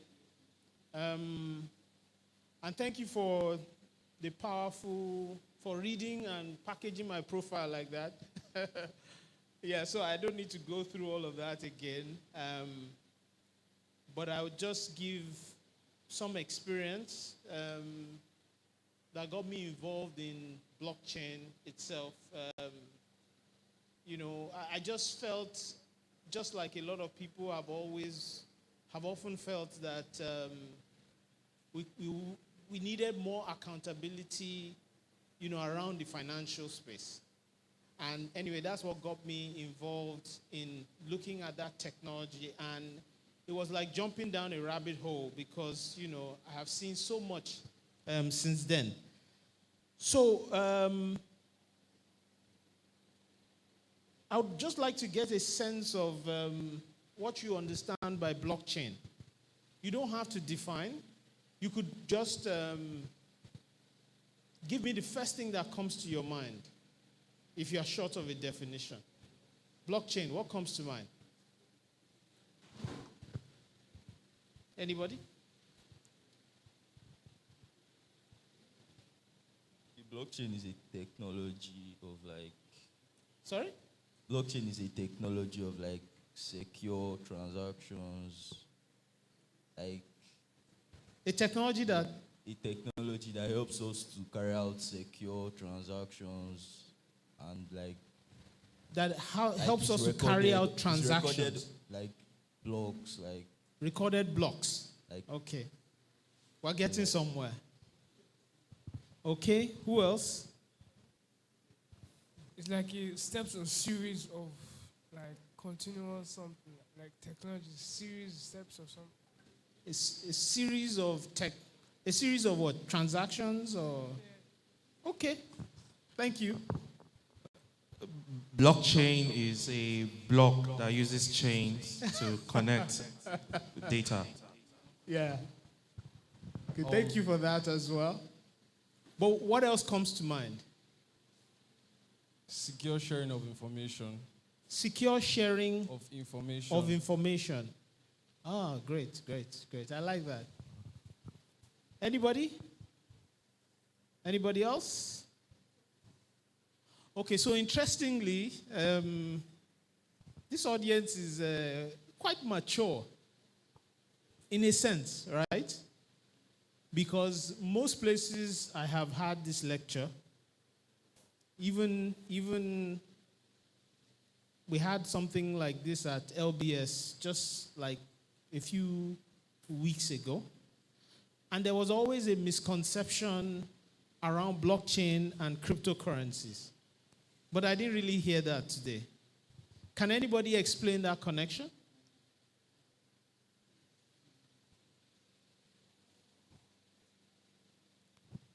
Anybody? Does anybody know the connection between blockchain and cryptocurrencies? Okay, good. I'm trying to get a feel of the house. You want to answer that question? Please. And can you move the slides along, please, as well? Just a trial, right? Yes. Cryptocurrency basically runs on your blockchain. Okay. So the blockchain is a system that let me stop where I stopped. Sorry. But I think you are doing fine, actually. But that's fine. Okay, please move across the bio. I think we spent too much time there. Yes, yes. Next slide. Okay. Sorry. This can get very serious.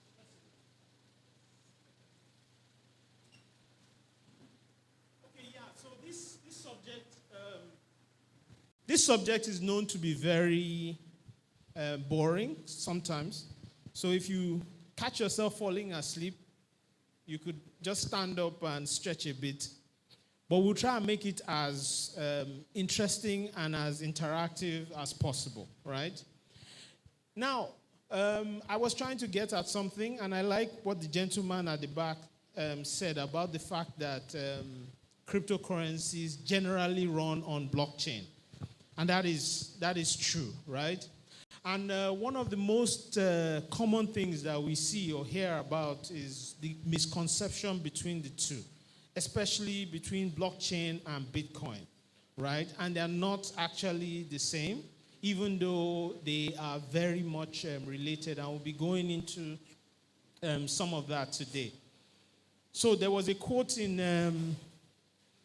The Economist. It says, to understand the power of blockchain systems and the things they can do, it's important to distinguish between three things that are commonly modeled up: the Bitcoin currency, the specific blockchain, and then blockchains and the idea of blockchains in general. So, thank you, sir. Okay. Yeah. So what this is trying to tell us is that, or let's get past that and really try to understand what's the connection between Bitcoin and blockchain, right? It's important because Bitcoin is the very first blockchain use case. All right? Can we understand that? So if we're taking in anything away today, it's like when you build a technology, you're going to try it or test it, or at least have a first implementation. Am I right? If you were to come up with maybe a new type of drone operating system, right? You're going to build one first test or experiment, right? That you're going to throw out there, right? And that very first one was Bitcoin. That is why when you want to understand blockchains, a very good project to look at is what? Is Bitcoin. Yeah, so that is the connection. So where did the whole idea of Bitcoin come from, right? We're going to go a little into the history, but ultimately it was around the 2008 financial crisis in the US, right? As we are now, we're going through another one globally as well. I'm sure you are all aware, right, of some of the changes in the macroeconomics, like the price of fuel, right? You are aware of that, I'm sure? Okay. Because if you are running the gen 24 hours before, Daddy has reduced it to 18 hours. Or less than that, yeah. Everybody is trying to make those changes, but ultimately, this thing is tied to the economy, right? Most times. And in 2008, similar was happening in America. And a few people, someone got together and built something called Bitcoin, and the idea was to try to create like an alternative financial system. So let's move to the next thing. So there is a timeline of things that were happening, but we won't go too deep into it.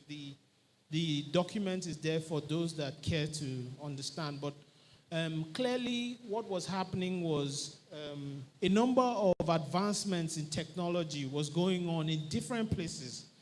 Then a guy, thought to be a guy, we're going to get to that, his name is Satoshi Nakamoto, right? He brought all these technologies together and developed what is called Bitcoin today. And from that Bitcoin technology, right, emerged blockchain. So if you look at my timeline, no, next. I think you're, okay, yes. If you look at this timeline, you will see all of the specific technological advancements that ended up or culminated into Bitcoin. So let's go to the white paper. Next slide. Yes. So this white paper is something I would also recommend if you are very interested in this topic to read the white paper, because this is sort of like where the technology was first defined, right? In this implementation for blockchain, right? And this was done sometimes in 2008. And by 2009, the blockchain network was up and running. Until today, the network has been running successfully, right? And this is one of the reasons why people trust the blockchain technology, right? If an autonomous set of people, that is people that are not generally like a decentralized set of people, can come together and create an alternative currency that is still alive and well today, right? Since 2008, then you know that there's something of substance behind the technology, right? So this technology is known to be very, very resilient, right? I have a quote from a very popular angel investor and entrepreneur. He says the ledger, the distributed database called blockchain, is held in the cloud by all parties involved. It can't be broken by any of them. It's cryptographically too strong. You would need to compromise the entire network to compromise Bitcoin. Yes, okay, so that's it. So let's come back to the definition. What is Bitcoin, right? Even when you sit with experts, you will get different definitions, right? Because it means different things to different people. And it's a special type of technology because it actually goes far beyond technology, right? Just like the speaker, Pelumi, was talking about AI and the multidisciplinary nature of AI, blockchain is pretty much so, right? There are many stakeholders involved in the blockchain space, and it's because it's a technology that affects society, that affects economy, right? Different people define it in different ways. So a developer will see it as protocols, right, and encryption technologies for securing and storing data on a distributed network, right? Business finance people will see it as a distributed ledger and the technology that underlines the explosion of new distributed currencies like e-Naira or like Bitcoin, like we said before. Now, technologists will see it as a driving force for the next generation of internet, decentralized and secured and user-centered technologies, right? But on the next slide, right, we talk about a simple definition, right? You could see blockchain as a shared record book, right? Ultimately, what we have is a technology that allows you to store data on a distributed network, right, where the control is ceded to the network itself. and not to a centralized party. Now, the impact of this is quite significant, as simple as it seems, right? So, for example, one of the advantages of decentralization is that it is very, very difficult for you to hack or capture the network, right? So today we already have distributed networks. Like if you are using a banking solution, a banking app today, it's very likely that it's running on a distributed network, but it's not decentralized, right? It's not decentralized in the sense that the judgment for your transaction happens at a centralized point. And if people can target that centralized point, they can take down that application, right? And this is very important when you go beyond even transactions to go to maybe censorship. For example, in a censorship scenario, right, as far as something is centralized, then it can easily be censored, right? It can easily be controlled, right? And ultimately, what they were trying to achieve, even with Bitcoin, was to build something that is not controlled, in quotes, by anybody, right? And this is the technology that allows you to do that, right? So we have many other definitions. Blockchain is a secure, transparent ledger system that revolutionizes the way that we record and verify transactions. And we have quite a lot of other definitions here, but next slide. When you look at blockchains, 3 technologies come to mind. One is cryptography. The other is peer-to-peer computing. And then the last is a digital ledger, right? All these technologies is what makes up blockchain, right? So if you call blockchain a digital ledger, it is a digital ledger, but it's not complete because not all digital ledgers are distributed, right? Not all digital ledgers are protected by cryptography as well. So a database, like what you use for the people that are in technology today, what you use in most banking applications are traditional databases. They are also pretty much a digital ledger, right? Or they can be built as a digital ledger, right? But they are not a blockchain, right? They are not blockchain because most of the time they might have the distribution, the distributed network, but they are not secured cryptographically. They are not decentralized. And there are a number of features that we will come across, and then you'll be able to distinguish clearly between a blockchain ledger infrastructure and traditional digital ledgers.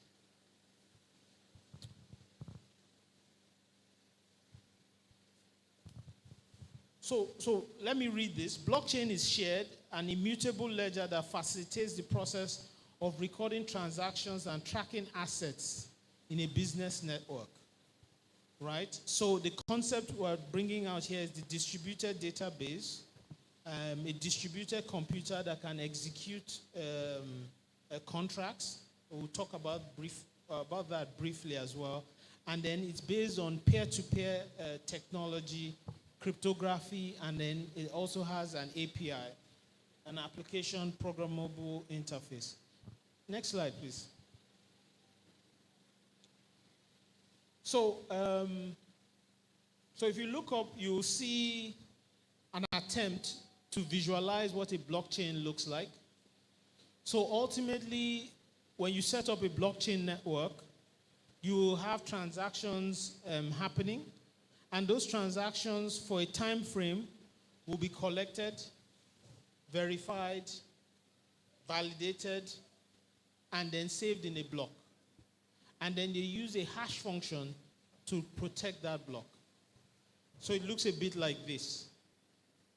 So in the course of any digital currency, like blockchain, like Bitcoin, right, the blocks have been forming since 2009. As we speak now, a block is being formed or has just been formed. Another block is going to be formed. So it's an ongoing, the blockchain continues to grow with time, So that is how it's built. This design is very different from traditional databases for the people that are familiar with how that works, right? So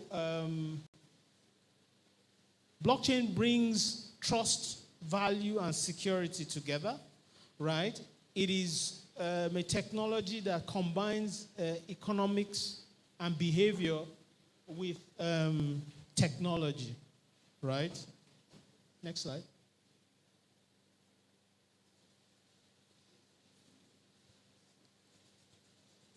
Next. No. Can you go back one step? Okay, I think. Okay, let me go with this. Next slide. I think we're a bit out of sequence, but it's fine. Okay, so some core concepts that you need to understand for blockchain, right? Consensus, right? So I will explain the architecture. You have several nodes, right? If we want to set up a blockchain network in Nigeria, for example, permissionless, right? We could have, let's say, 1,000 nodes spread across Nigeria, right? And that emphasizes the decentralized nature of it, right? And the fact that no one of those 1,000 completely controls the network, right? However, the 1,000 nodes must agree on transaction that has happened, right? The concept of agreement is called consensus, right?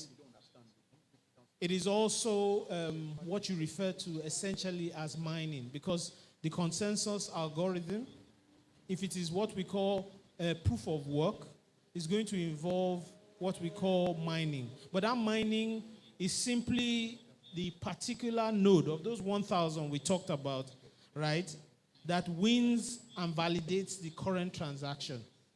So when the transaction happens, if I make a transaction, if I want to make a transaction on a blockchain network now, I send it to the closest node. It distributes that information to all of the 1,000, and all of them start solving a puzzle, a cryptographic puzzle, right? And whoever solves it first is the one that mines the block or validates the transaction, right? So what it means is that you cannot know beforehand who's going to mine or validate the transaction, and it makes it very difficult to compromise the network. This is one of the ways that security is built on the network. Then we have a concept of provenance. It's like an audit trail, right? At any point in time, you can go into a blockchain and see how all the transactions that have happened in the past. And if it is mapping ownership, for example, if it's the ownership of, let's say, there's a concept called NFTs. Let's say I put my land, like my property or land, like we spoke about in the metaverse case. Everything on the metaverse will run on blockchain. So when you buy land on the blockchain, right, that blockchain, that land you have bought, you can transfer it to somebody else. You could sell it to somebody else, right? Provenance allows me to go back to the blockchain and see how that land has transacted. It's like an audit trail that, shows everything that has happened with regards to that property. So if I open a blockchain explorer now, which is maybe an activity we can do later on, we can actually see transactions that happened at the very first start that a network like Bitcoin started. And you can see all the transactions since then as well, if you want to, right? So that is very different from the way that we built financial services before now. So then we have immutability. Once the transaction has happened, it's been recorded, you can't change it. You can't alter it, right? Or it is designed in such a way that it cannot be easily altered, right? So that is also significantly different from how we had built systems in the past. And this is a rule that the system has, so you can't change it. You can't just decide to change it, right? And then we have a concept of finality based on all of these three, right? Once a transaction happens, it has happened. And this is one of the things that makes blockchain very special. So what are the benefits of this technology? We've talked about a number of it, but it increases trust, it reduces risk, it prevents fraud, it saves time, and it reduces costs. So another concept that we want to talk about briefly. Yeah, I'm running out of time.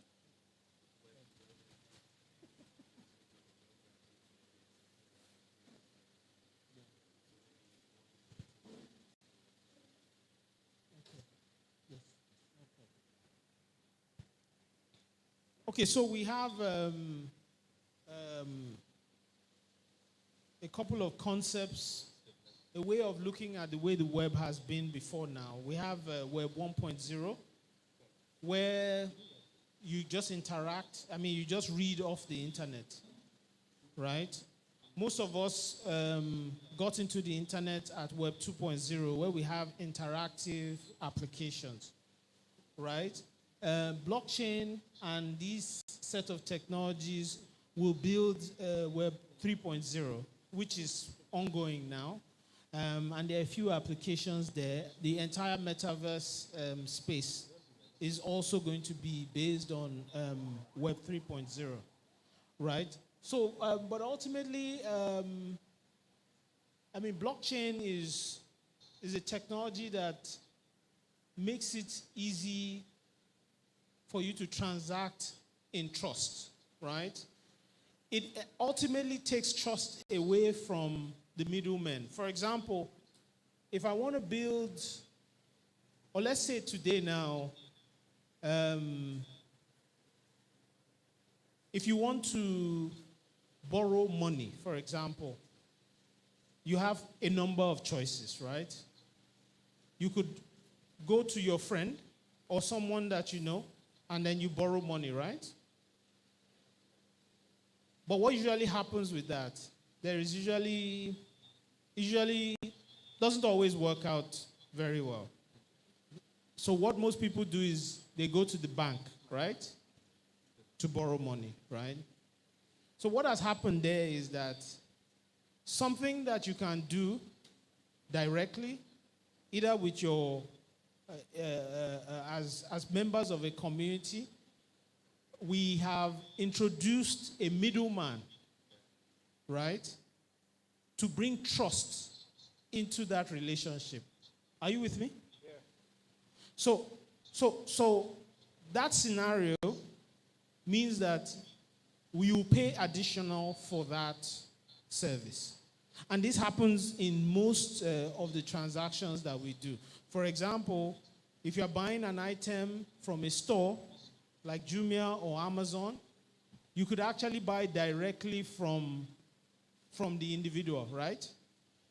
But you bring in the middleman to make sure that trust is brought into that, so you don't sell fake items, so that the transaction also completes, right? You introduced middlemen. Same thing with Uber, for example. Uber comes in, right, and creates trust between driver and passenger. Am I right? But we were taking cabs before Uber, right? But Uber comes in, uses software and applications to try to create trust in that relationship. But of course, you now have to pay a significant amount for that additional trust, right? One of the simplest use cases for blockchain is to take out the middleman and allow people to trust the technology and transact, right? Of course, this is not as simple as it sounds, because the idea of money as well is you, government, and then you can transact, right? But me and you can transact value without money, right? So we could also decide to use a cryptocurrency or use blockchain technology to build a way of transacting value, right? Such that the middleman is now the technology and the code itself, right? I don't know if we can find a simpler way of explaining blockchain, but ultimately, value transfer done in a secure way, right? You need a technology like blockchain to ensure that security, to ensure that that value transfer happens, right? Now, if I take, if you look at the way the internet was designed, if I design something of value and I send it to 10 people, right? All 10 of them now have that item. Am I right? Now, value is built around scarcity, right? So money does not operate in that way. If I have 10 naira and I send it to everybody here, and everybody now has the same 10 naira, there's going to be a problem, right? We have what we call a double spend problem, right? So blockchain is what attempts to solve that problem where you can transact value on a digital network, right? Without having what we call the double spend problem, right? So that's about as simple as I can explain it for now. But if I think of something, I'll let you know. Do we have any feedback? Any question? Were you wanted to ask a question? Yeah? Okay, maybe not. So let's look at use cases. Yes, please. Question. Ask a question about mining.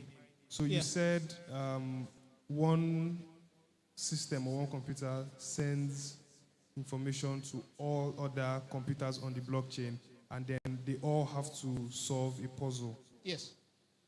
And then you mine. So whoever solves the puzzle first mines 1 Bitcoin. Mines the block. Yes. Mines the block or something like that. So and he gets what they call the block reward, right? And that is why people talk about it a lot, because that's how currency is introduced into the Bitcoin network. But carry on. Okay. So I'm thinking, who, first of all, what or who creates the puzzles for all the systems to solve? Okay. 1. And 2, if we can just keep mining and then create so much Bitcoin, doesn't that reduce the value of the currency on the long run? Yeah, okay. So that's a good question. So first things first is, what we are talking about now is the consensus algorithm. And in the case of Bitcoin, it's called proof of work. But there are many others. And you can decide to design from some of the existing or even mix up some of the existing, right? So, but back to the example that you are making, right? The mining activity has been built into the tokenomics design of Bitcoin. The understanding is that currency will be introduced in one way or the other. And the way they do it is they use it as a block reward for the network nodes that are managing this currency. So, for example, there must be an incentive for you to have nodes on the network that are essentially receiving transactions, attempting to validate it, and maintaining the blockchain across all those networks. If you don't have those nodes, you don't have a blockchain, right? So today, maybe we have over 100,000 Bitcoin nodes, right? If you don't have any node on the network, you don't have a network, you don't have a currency, right? So there must be an incentive for people to do that. And the incentive that was designed in was mining, in this case. So when the transaction happens, they will charge everyone a small amount as a transaction cost, right? But in addition to that, they would release some of the Bitcoin into the network as block reward to the person that mined the network. Now, there are, I think, just about 21 million Bitcoins. So this thing will finish, right? That approach will finish because Bitcoin was designed as a deflationary currency, right? So they're not going to continue to issue it. So once they finish issuing it, then it will just, the block rewards will be based on the transaction cost that you pay for the transaction. Now, if you look at it, I think the question you should ask is, how have we been introducing currency before now? Because these are questions that we've never thought to ask. Because we came into this world and there was currency already, right? So the question I would ask is, how today are we introducing currency into society? Right? And when you in an attempt to answer that question, I think you will start to see the real value behind blockchain, because it is not a very transparent way. It's not done in a very transparent way. Today we know that we have trillions of naira out there, but how was it really introduced, right? We know that we know that even here is done in many ways. One of the ways is through the banks, through the creation of credit. There are many ways, but when you look at it, you will find out that it's, in terms philosophically, it's not the approach that Bitcoin is using is actually not bad. It's actually incentivizing people to maintain the network, and that's how currency is introduced.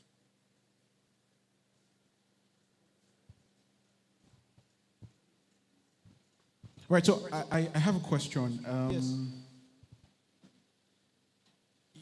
With respect to blockchain, you've talked about it serving as middleman, and serving as middleman.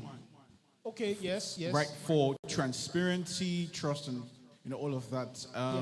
And you've talked a bit about its applications with respect to cryptocurrency. Yeah. For example, Bitcoin, I think, has been 14 years now, and you can go back on the chain to see all the transactions from inception to date, which is, proves transparency to a good extent. But my question is, if blockchain is, because blockchain is decentralized, yes. Can anything man creates truly be decentralized? Right? Because, blockchain is created by man, right? But it's decentralized. Created by man, but not to be controlled or tampered with by man. Yes. So, question is, since it's created by man, is it truly 100% decentralized and outside the reach of man's manipulation, ultimately? That's, yeah.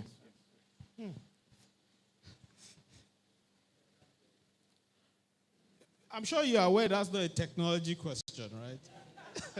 That's a philosophical question, right?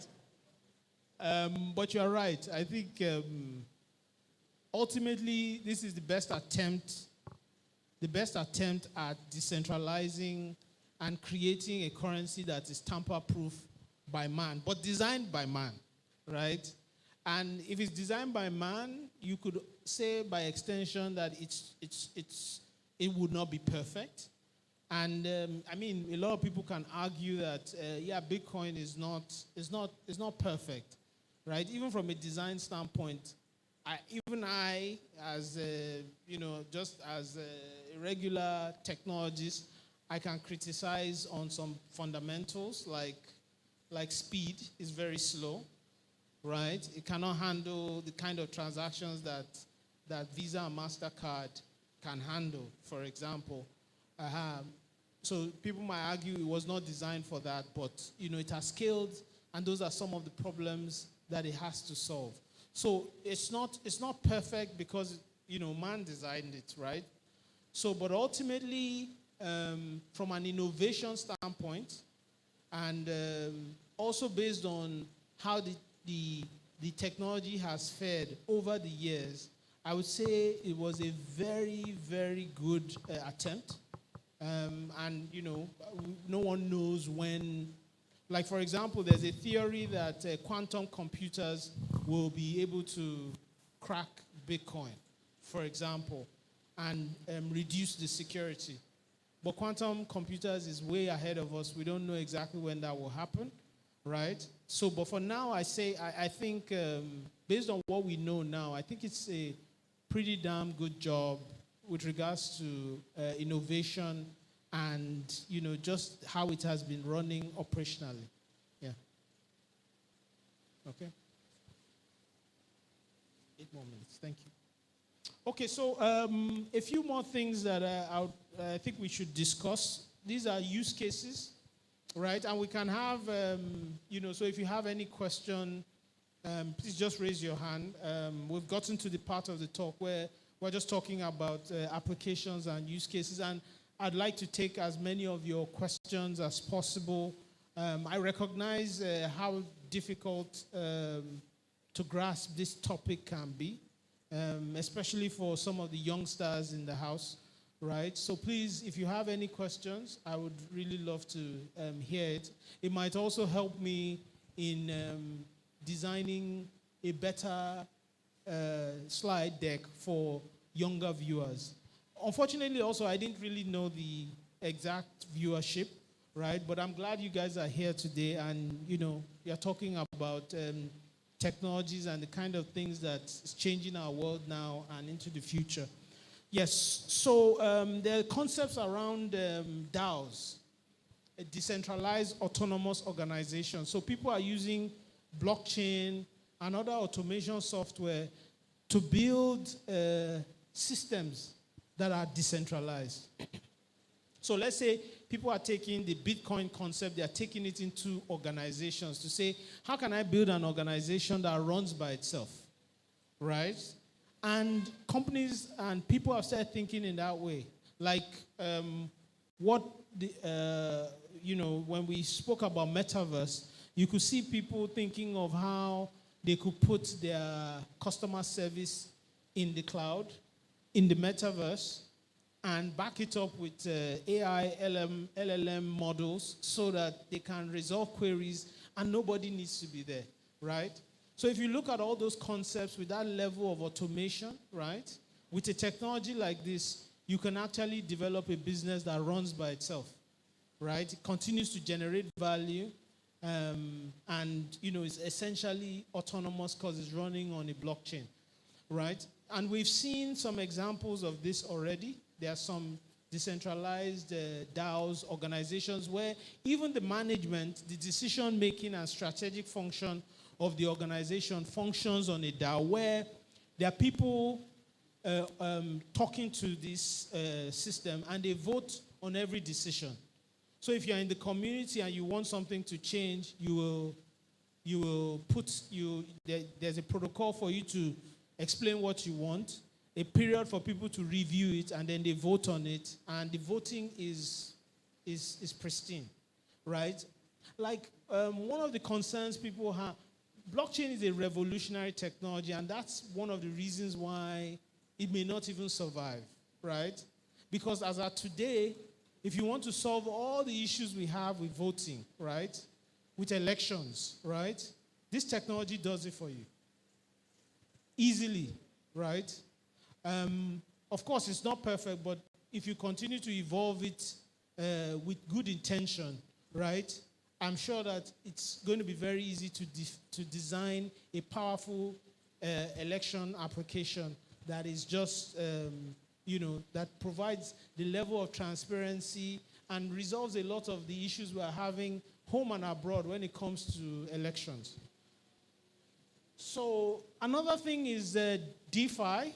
They call it decentralized finance. So it's very interesting for you to study it. And I challenge everybody here to study the DeFi, what we call decentralized finance, right? It's an alternative financial system that is happening out there on blockchains and using digital currencies, right?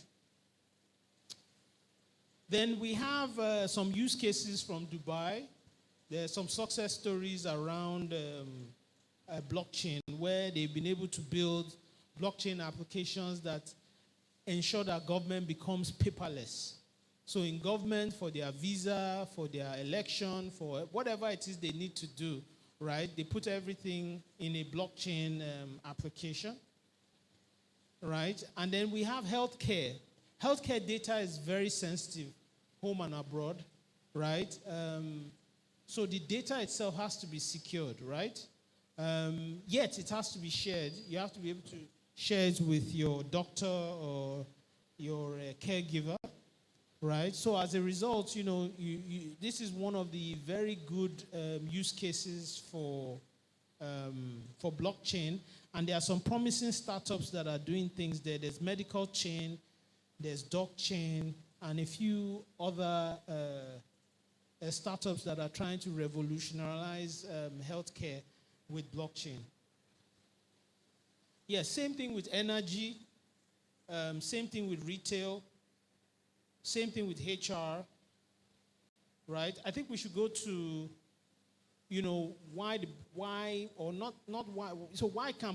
could blockchain fail, right? So the technology is not ready for prime time. Okay, so some of the technologies like what we've seen in some implementations is that, like I said, it's slow. It doesn't, you can't bring world use case to some of these cryptocurrencies the way they've designed it. However, all governments today are designing CBDCs, these centralized digital currencies like e-Naira. And of course, they are supposed to be able to handle very heavy transactions like what we see in Visa and MasterCard. But let's be clear, a CBDC is using some kind of decentralized ledger or blockchain, but it's very different from a cryptocurrency. So those are two different things, philosophically especially, right? Then we have the problem of energy with some of the... So we talked about consensus. The consensus algorithm that is most popular is proof of work. And proof of work uses energy, right? So there's a lot of criticism around a network that is causing heavy use of energy in a world that is trying to be green, in a world that is trying to reduce its carbon footprint. So that's one of the major criticisms. Your question, please. Proof of work uses energy. Sir? You said proof of work uses energy. Yes. Can you explain that? Because I don't really understand yes. that No, concept. so it's not far from what we are talking. You remember that puzzle that you talked about? So it's a cryptographic puzzle. It's very difficult to solve. So you use what you call a GPU, a graphic processing unit, or a specialized ASIC card, right? So those processors, they consume a lot of energy. If you have 20 of them in here now, right? The heat will be so much that people would have to be going in and out to stay here, right? So that's the problem, right? The puzzle itself requires processing, and the processors that do it very fast require energy, and the energy is converted into heat. Yeah. Yes. So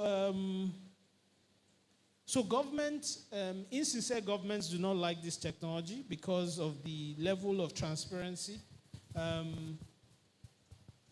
Then, of course, you have an existing industry around finance also that is concerned about a new alternative finance.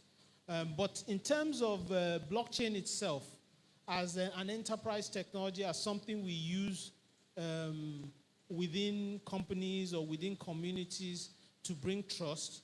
I think that in itself has a lot of long-term sustainability because of the kind of value that it brings. So I think I would like to come to a close here and take general questions. My time is up. Yeah.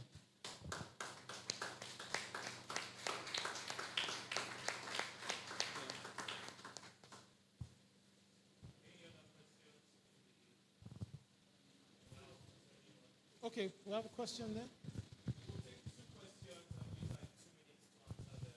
Okay. Go ahead. Go ahead. Go ahead. Go ahead. Okay, so specifically Bitcoin is, I was just wondering, you touched it briefly in a couple of your statements, the absence of regulation or acceptability or acceptance by governments or countries. I'm just wondering whether it's a plus or a minus. I mean, when there's no regulation. So, yeah, maybe relation to decentralization.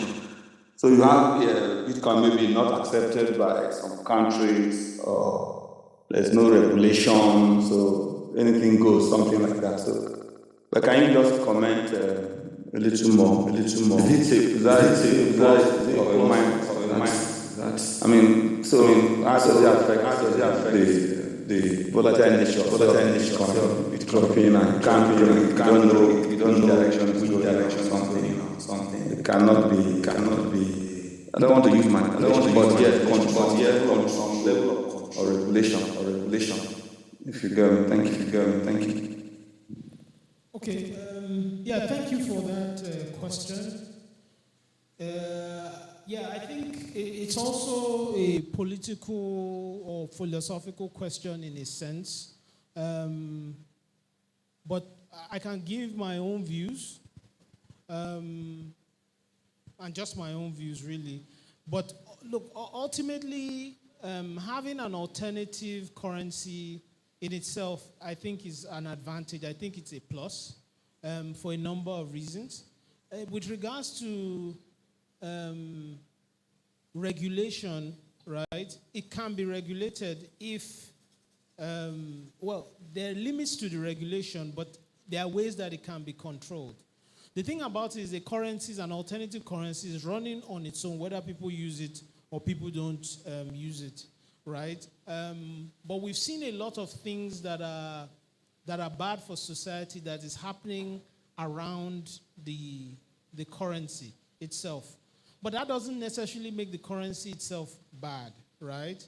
I think if people pay attention to the advantages and then they manage the regulation in a common sense and reasonable way, I think it can be a win-win, a plus for society. That's my view. Okay, thank you. Similar, okay. Thank you. Any other question? Please. Yeah. So, okay, I have one more question, please. Okay. Yeah. So, I noticed in the course of the presentation, yeah, I'm on it. Yeah, can you hear me now? All right, yeah, so, yes. I can try. Yeah. Okay. So you didn't talk about smart contracts because I noticed when we discuss blockchain, it always has to do with Web3 and smart contracts and the rest. So how does this smart contracts, how does it work? Yeah, because I need probably an insight into smart contracts. What does it mean? How does it work? Yeah, thank you. And it's a good observation. It's actually a gap in the presentation because I cut it out from an existing, much longer 3-hour presentation, right? And I actually thought we would come across it at some point, but maybe we skipped it. So for smart contracts, ultimately, when Bitcoin was designed as the first blockchain use case, it had a little bit of ability for you to program within it. But shortly after, I'm not sure of the exact year. There's a guy called Vitalik Buterin, the guy that founded, one of the co-founders for Ethereum. He came up with an elaborate concept of how we could put a virtual machine that can execute contracts or execute, in an automated way on blockchain. He came up with his white paper, and that was graduated into a full-scale project that's called Ethereum today. One of the things that differentiates Ethereum from Bitcoin is a sophisticated virtual machine engine that allows for the implementation of smart contracts. And smart contracts are like programmable. It's like a simple way of looking at it is programmable money. I can define business rules or define rules, right, that will execute. Once those rules have been met, it will execute and automate or execute transactions, right? And the entire Web3, the entire decentralized finance, the entire DAO that we talked about, the decentralized autonomous organizations, all of them are running on this concept that you just highlighted to us here, smart contracts, right? I thought we covered it, but I see now that we didn't. I don't know if that's a good enough explanation, but we can talk about it after the class, after this session. Okay. Someone raised his hand, but I think we're good. I'll be here for a bit, so if you have any questions, I'll be very glad to take them. So thank you. It's a pleasure to be in your midst. Thank you very much. Thank you very much for that elaborate session.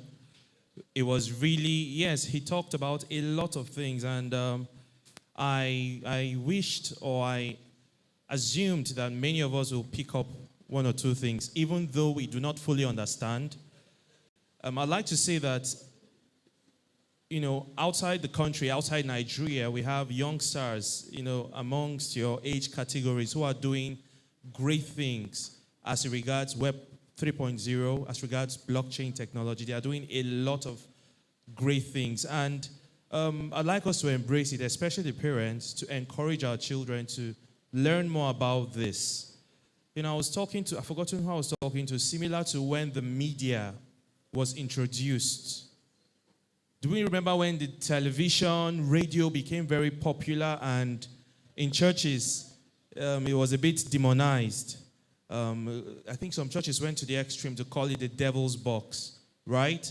And much later, the television has been popularized. I mean, every street, every house has the television, but you discover that the media industry has been dominated already. If you try to promote stuff that is, should I say, enlightening or kingdom inclined on the media, it gets one way or the other swallowed up or suppressed. So for us to embrace blockchain technology, Web 3.0, all that's been said today early enough is to our advantage. Okay? So maybe we should do an exercise before we welcome our next guest. We might want to shake off a bit. Okay, so there's this exercise. We form a letter, or we form letters of the next lecture we're about to receive. So the next lecture is about generative AI. So we can stand to our feet and make an attempt to form the letter A. So let's rise, everybody. Let's rise and try to form the letter A. Something like this. Can we do that? Let's form the letter A, like a triangle above your head. A. And if I don't see you doing that, you come and do it with me here. A. Then let's form the letter I. How does that work? Is that correct? Okay, then let's form the letter, what else? G. Okay, let's do this. G for generative. Then let's say A again. D. We're spelling Ada. A-D. And then the last one, A. All right, you guys did great. A round of applause for yourselves. We'll use the opportunity to stretch. So I'll be introducing our next speaker. Can we have her bio put up before I call her up? She's the only lady in our midst, and we are happy to have her. She's been here with us from the beginning. A round of applause for her. But before I let her take the podium, I'd like to introduce her. Would you like to? No, let me do it. Let me do you the honors. All right, she's Ada Ndukwe. She's a highly skilled data professional with expertise in business intelligence reporting, analytics, engineering, and data science. She's a senior consultant. As a senior consultant, she has led impactful AI and machine learning projects across various industries, driving insights and delivering data strategies that optimize business processes. Ada's passion for innovation is evident in her proficiency with emerging technologies and data-driven methodologies, utilizing tools like Python, R, SQL, and Power BI to create informative solutions beyond her technical expertise. One more time, a round of applause for Ada Ndukwe. We're happy to have you today. Thank you very much. You know, I was actually going to do exercise, but thankfully he did it for me. My session is going to be very, very, very, very short. Why? Because Pelumi had already taken the entire content that I wanted to do. You know, he spoke on AI, and he actually spoke a lot about generative AI. So this is more like a recap, and I'll try to mention one or two things that maybe he did not say. And it's going to be foundation now. I know he was saying a lot of big, big things because I realized that most people here are actually beginners, people trying to transition into tech. So I'll try to be as simple. I'll try to break it down as simply as I can. Okay, so before I came up, I asked ChatGPT to, I wrote a prompt on ChatGPT and said, I'm speaking on generative AI. Give me a short introduction. And this was the output. It says, welcome everyone. Today, we'll explore the fascinating world of generative AI. Generative AI is a cutting-edge field of artificial intelligence that focuses on creating systems capable of producing new, original content such as text, images, and even music, similar to how humans create and imagine. Through powerful algorithms, generative AI has shown tremendous potential in various applications, including creative art, content generation, and problem solving. Let's delve into the exciting possibilities and advancements in this rapidly evolving realm of artificial intelligence. How was that? It was good, right? It was really, really good. I didn't really even need to tweak that. I could just, bring it and, say it as it is. It was really, really good. So, before we go into what Gen AI is, when I say Gen AI, I mean generative AI. It's too long. I like to abbreviate things. So before we go into what Gen AI is, let's just touch a bit of, AI. Slide.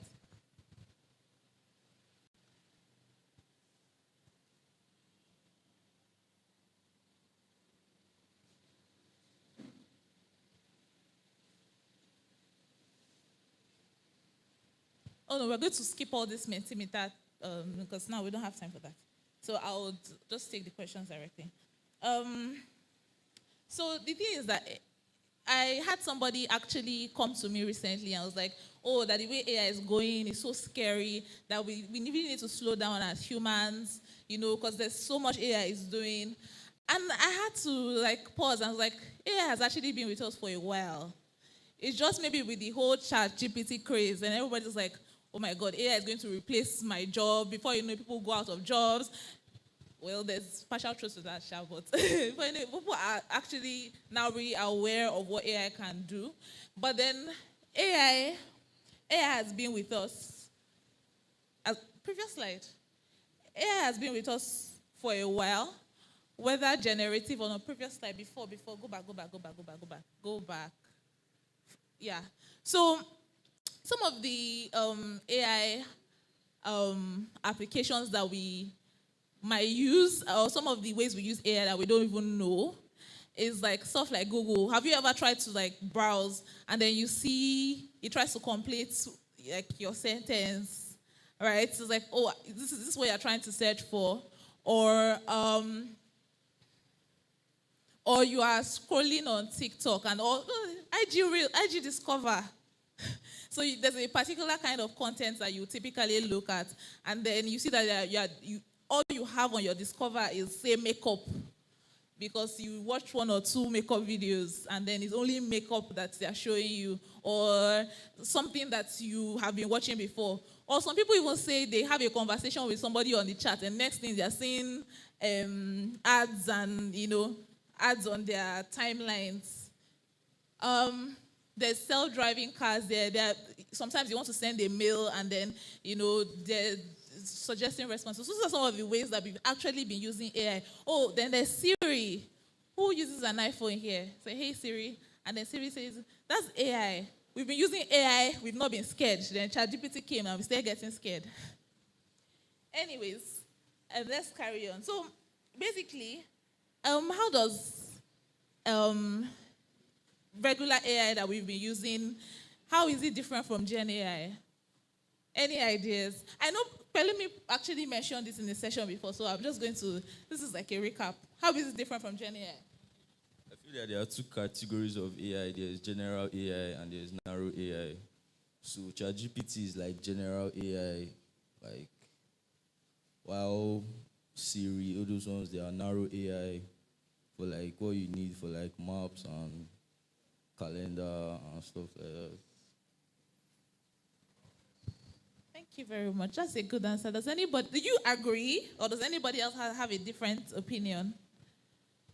It's supposed to be interactive, Okay, for the one that has to do with Siri, it has a limit of what it can do than ChatGPT. Yeah, it has a limit. ChatGPT can basically do almost everything, or should I say everything? Why the one that has to do with Amazon, Alexa, Serial, and other things has limits of what it can do. Should we ask Siri to rap for us? Because Siri can actually rap. Have you tried asking Siri to rap for you? Do you think there's a bit of Gen AI in Siri's program? I don't know, most likely. Maybe not, maybe. Because it's possible that they've just they've programmed it directly and say, these are the rap lines that you can, if they ask you to rap, pick this rap and rap. Or is it actually generating that rap? I don't know. I haven't really done research. Okay, but for Gen AI, the difference between Gen AI and regular AI is basically that generative AI is creating content, like new content, original content. It's creating it like, okay, I think I need to explain a bit of AI, how AI works, and I'll just use like machine learning to explain, and so that you can understand the difference between Gen AI and the regular AI that we have. So let's take a typical machine learning example. We want to predict, somebody mentioned rainfall, that there was a time there was an AI buzz about, predicting the weather and rainfall, and all it was just taking was previous historical data. Basically, AI is basically like learning. It will learn, machine learning will learn. It's called like machine learning. It will learn from previous examples and just try to estimate based on those previous examples, right? But Gen AI is really like generating new content. I didn't try to train ChatGPT on the kind of speeches I would give before he came up with that. It's just really trying to generate new content, and it's not like taking a whole load of examples. For typical AI, you need a large training set, right? And then, obviously, it's taking historical data, taking a lot of historical data, and then trying to predict, something, or trying to... So Gen AI is actually different in that regard. Next slide, please. Okay, so basically, this is the same definition of Gen AI that we've been saying. It creates original content across various modalities, text, image, audio. Next.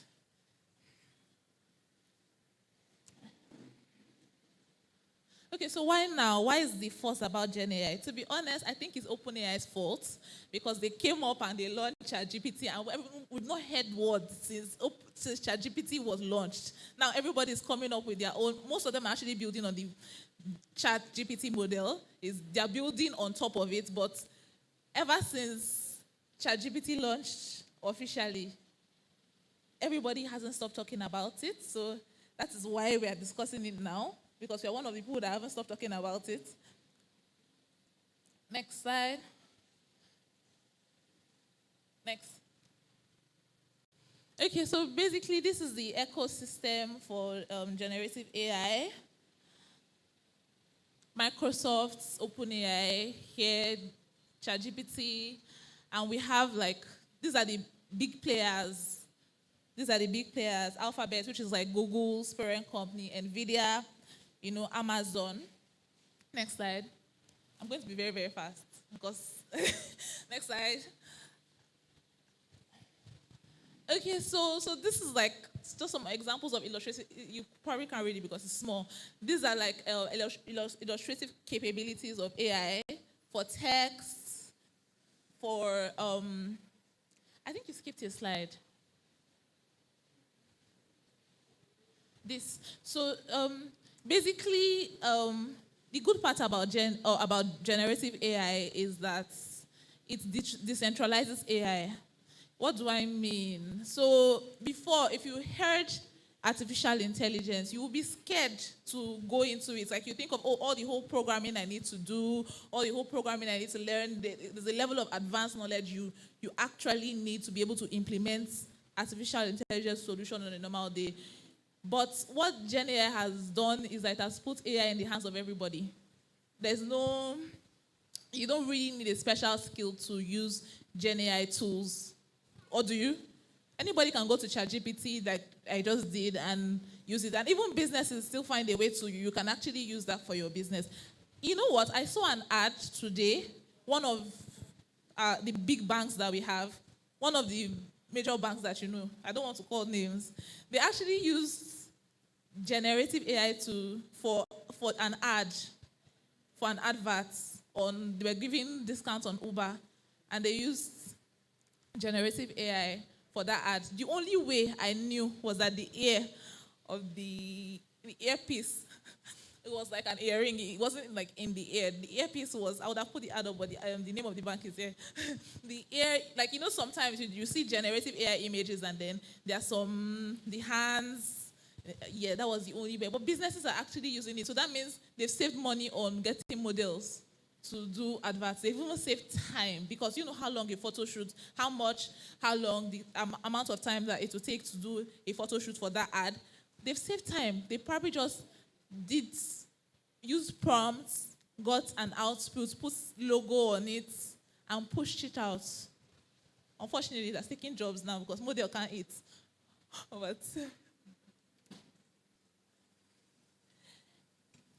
But yeah, those are some of the ways that even businesses can use Gen AI. Then there's text. Text is what I did. Image is what I just described. There's audio. I'm sure video. Yes, there's video. You know, there was when we were doing metaverse session, right? I don't know if that's Gen AI, but it can actually generate video content. Or is that what you're... Yes. So there's code. There was a time I was stuck at work, and I was trying to... There was a work problem I had. I wasn't sure how to go about the code. Funny thing was that the code I was trying to write was just a front-end code, but I don't really know much of front-end. Back-end I know. The code I was trying to write, it was just a front-end code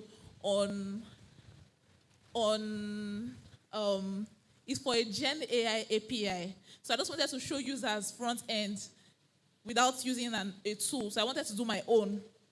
Right? So the code I was trying to write was for that. But I don't know how to write front-end code. So what did I do? I went to ChatGPT. How do I write this? And obviously, results came out. So you can actually use Gen AI to write code. You can use Gen AI for 3D. 3D modeling, right? Next slide. I think it's kind of like the same thing. So basically, this is like the mechanics of Gen AI. At the bottom of that is like compute power, because for a model that big, whatever ChatGPT is running on was not trained on my laptop RAM. It was not trained on my laptop's compute. It was trained on something like definitely bigger. So there was actually a need of like a large scale compute capacity, and then it was also trained on a lot of data, a whole lot of data, so that somebody else can come and pick the model and build whatever it is they have on top. It was trained on a whole lot of data, Wikipedia, and then on top of that was where the model was built. On top of that data was where the model was built. I know two people have already mentioned large language models. ChatGPT is actually based on that, and at the end of the day, it's to predict. It's based on fine tuning. Have you ever written a prompt on ChatGPT and it did not actually return what you wanted? So you had to say, no, this is not what I mean. I mean like this and this. Make it longer. So you have to fine tune, some of those your prompts so that you can actually get the final outputs that you want. Next slide. So basically, this is kind of like the same thing. It's like teaching an infant. You train, you put your user prompt, and then it gives you an output, and then you have to give feedback that this is good. No. Make this, adjust this, regenerate, and then it gives you an updated, updated output. The thing now is that there's some things you can't use. Let me even say it. There's some things you cannot use ChatGPT for, because you have to be careful. Like sources, like trying to get sources for an article, right? It might generate its own. It will manufacture. ChatGPT, what it does is actually generate new content, right? So it will manufacture things that should be factual for you. So you have to actually double check that whatever ChatGPT is giving you is not actually manufactured. Whatever source is giving you is what it's supposed to be. Most often than not, it will not be anyways. Then, next slide. There are risks, obviously. So like that's what I was explaining. There are risks that come with using generative AI. But as with any good thing, always has its bad parts. Classic example, you can have water toxicity. Is it toxicity? Water intoxication. The water is very good for your body, but if you take too much of water, the electrolyte balance. So it's the same thing. This one is not even. So every good thing has a bad side. There are risks, there are limitations, and one of them is bias. Pelumi already mentioned some of that. There's also the cost aspect. There's a part of ChatGPT that is not free, but me, I'm using the free version. You can actually pay for the GPT for that. It's not free. But for businesses, for organizations, they most likely have to pay to actually use it on the scale that they want. I'm just an individual. To use on the scale that they need it for, they might have to pay for that. So there's a cost. There's also ethical use. For example, you are a student. They gave you essay to write in class. And then you went to your teacher, your lecturer is trying to, gauge your knowledge. But then you have gone to ChatGPT, collected the answer, and just submitted it. Is that ethical? Well, so that means it has bypassed the original essence of that assignment is for you to get better, right? It's for your teacher to gauge whatever knowledge that he has or she has taught you.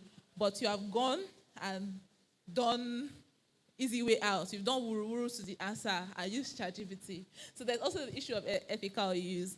Even this is just a classic example because I know the probably students here. Then have you ever seen videos of maybe Donald Trump talking or Barack Obama, when he's not the one, they've done deep fake. That one is not even Gen AI. But, there's the ethical use. So does that mean that they can use it to implicate somebody? To say he did something that he did not do? Think about it. So these are actually their risks involved.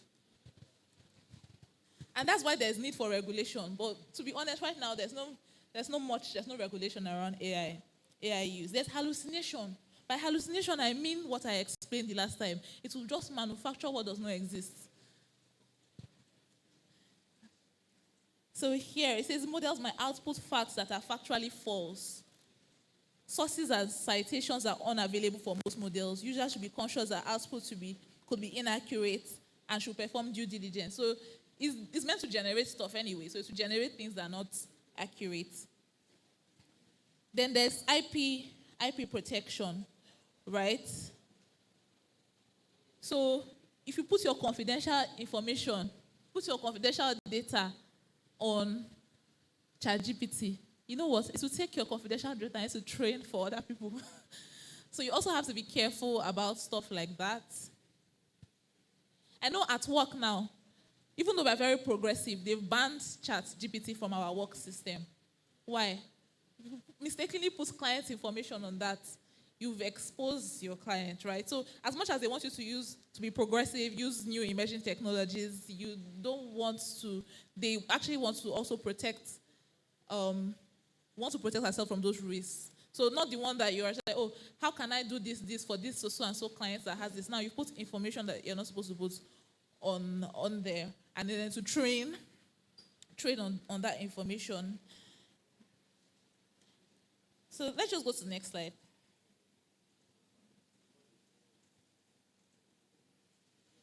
Oh, this is really tiny, but this is basically showing a framework for. It's basically a framework for the managing the risks and the limitations.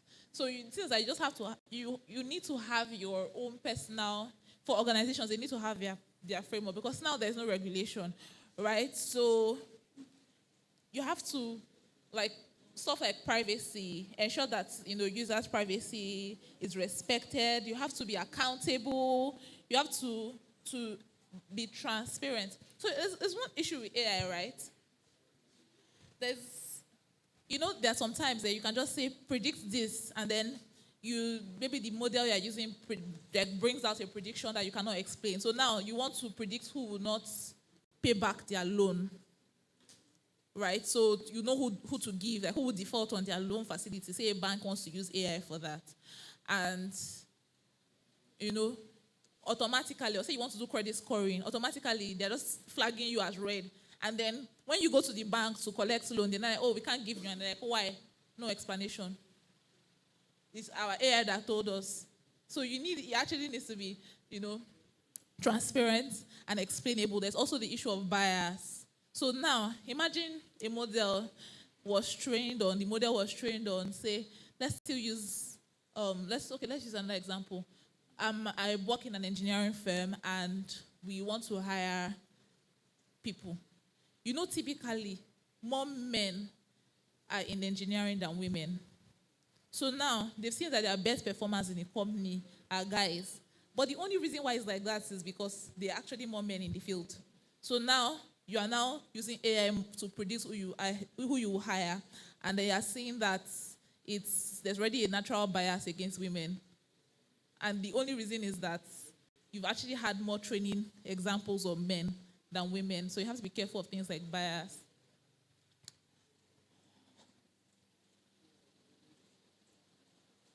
And then you have to be responsible. I said most of this is like your you have to use your church mind. That's just it, because really there's no regulation. So you have to use it ethically in a responsible manner that is socially acceptable. You can't use AI to do fraud. No, just think about it, right? Imagine, how, I'm not giving anybody ideas here, but you know how Yahoo boys are, right? And then there's somebody somewhere, sometimes they do catfishing and use a woman's, voice and face and picture and video and all of that, like maybe for calls. You can actually use AI to mask all of that, like generate a female this and then somebody is misled and then they defraud somebody. You have to be responsible. I'm not giving anybody ideas, but like this is a typical example of how somebody can use it negatively, right? So obviously, we have to make sure that like we use AI responsibly. So next slide. Next. Oh, this is just two small interactive sessions. So if you were to use Gen AI, how would you use Gen AI? What's that? I've already given like 1 million examples of how I use Gen AI. So how would you use Gen AI? Keeping in mind ethical. I can use it to generate images, text, and also you can use it to generate a presentation. Let's say I'm going for a meeting now. I need to explain something. Who else? Funny thing, there's a Gen AI tool that actually generates slides for presentation. Who else?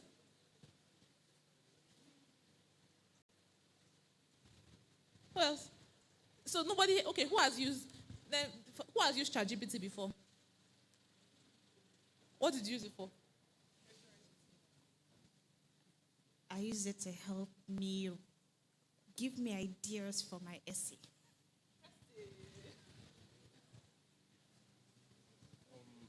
Use it for research, like schoolwork, to research. Okay, me too. I use it for essay writing, so I can't fault you people. You just have to be careful, right? The thing about writing with stuff like ChatGPT is that you can actually use like ChatGPT to write your essays, yeah? But it might be better. So ideally, imagine you have like a 1,000-word essay to write. You'll be overwhelmed. You won't know where to start from. But then if you use ChatGPT, like you might actually have like a base, a structure. Another way I used it was I wanted to learn something. So I asked ChatGPT to generate a learning plan for me, a 3-month learning plan, week by week, with examples of projects that I could actually do for every week. And it generated that. If I did not use that, probably like, where do I start from? There are loads of textbooks, there are loads of materials, but it generated a plan for me to, learn. So in a way, it's like saves you time, but you have to make sure that when you're using it for your essays at school and for your research and your homework, you are using it ethically. Funny enough, I think they found a way to check if whatever content you submitted for your own work was generated by an AI model. So just keep that in mind. Then next slide. This is probably going to be the last thing I'll talk about. Next slide. Okay, so this is basically just cross-industry, right? So I've already given the example of how you can use it for personalized marketing. For ads, like the one the bank did. So you can also use it for personalized marketing. I didn't give this example. So say you are an MTN, you have an MTN SIM or you're an MTN subscriber, right? And then you use a lot of data. You're a heavy data user, not just like you use data. Maybe it's just YouTube. Your own is just YouTube. You're always on YouTube. With your data on, MTN has your data. They know it's YouTube that you use.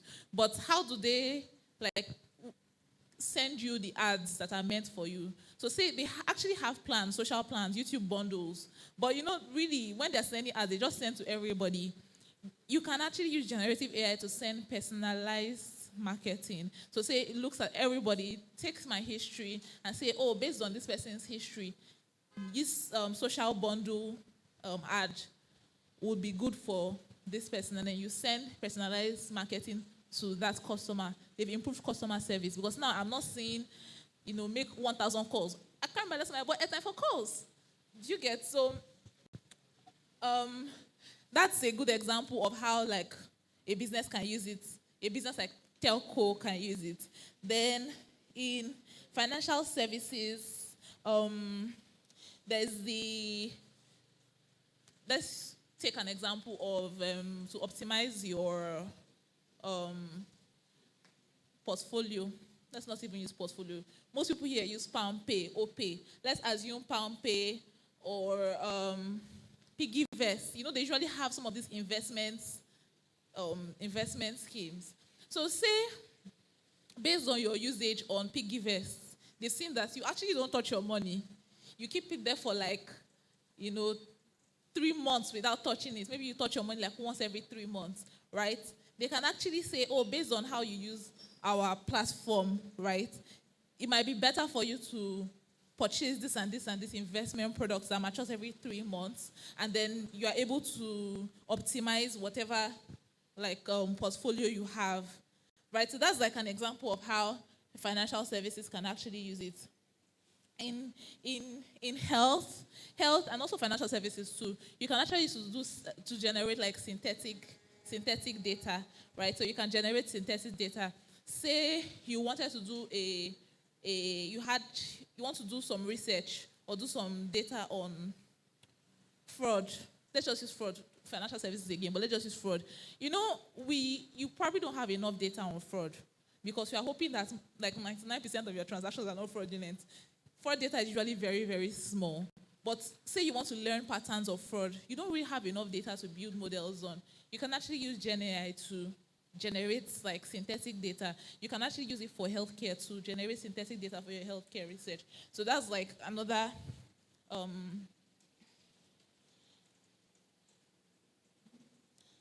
area where you can use GenAI. Then also, I think you can use it for content creation. No? These days, content creation is reigning, right? So you can use it for content creation. How do you think you can use it for content creation?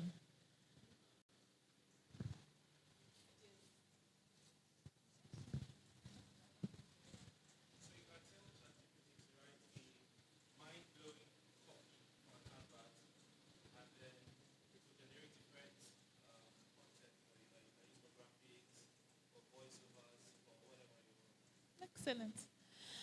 Anyway, so basically, now that we've seen that generative AI is very, very useful, it makes life very, very easy. You know, obviously, I won't say it will displace jobs. Well, as any new technology will, it will displace jobs. So I just assume, imagine how many people still use this stone to pound their pepper in their house. Is there anybody that uses the grinding stone? I think it's grinding stone they call it, to roll, they roll. Oh, you don't know? If you've never seen that, you don't know what I'm talking about.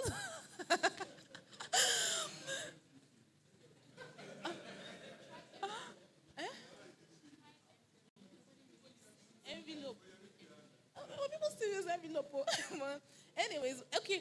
Yeah. So post office. Remember when, I think Lagos State, they were threatened by delivery people, and like people don't really use like post services. Once upon a time, people were sending letters via post office. It's innovate or die. If you don't innovate, you will die. Nobody really uses post office to send letters anymore. So obviously, right, some jobs will phase out. People are using blenders, people are using process. Nobody is using grinding stone. So it's the same application here. Same application here. So there's some jobs that will naturally like phase out. But the good part is that AI is not here to take over. AI is not here to take over. It's here to make your life easier. It's here to augment whatever it is you are doing so that you can actually free up. You know, I think it was Pelumi that mentioned, you cannot be as creative as Gen AI is and AI is. You cannot be as creative as you, right? So what's the eventual essence is that it takes away the effort of doing some mundane things. It gives you more time to actually think. Your headspace is open to think about new innovations. Now it's human beings that built it. it gives you time to actually do more productive stuff.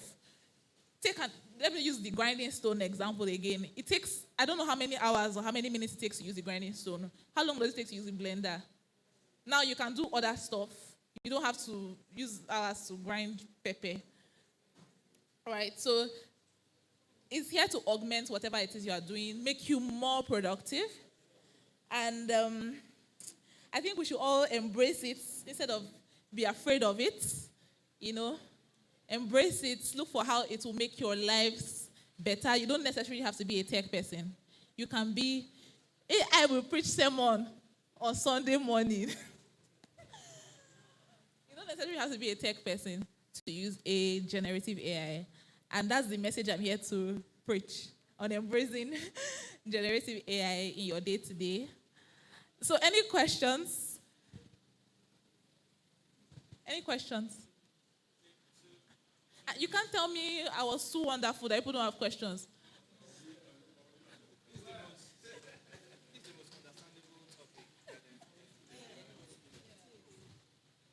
Wow. Is it because I didn't speak plenty technical jargon? Okay, online, thank God.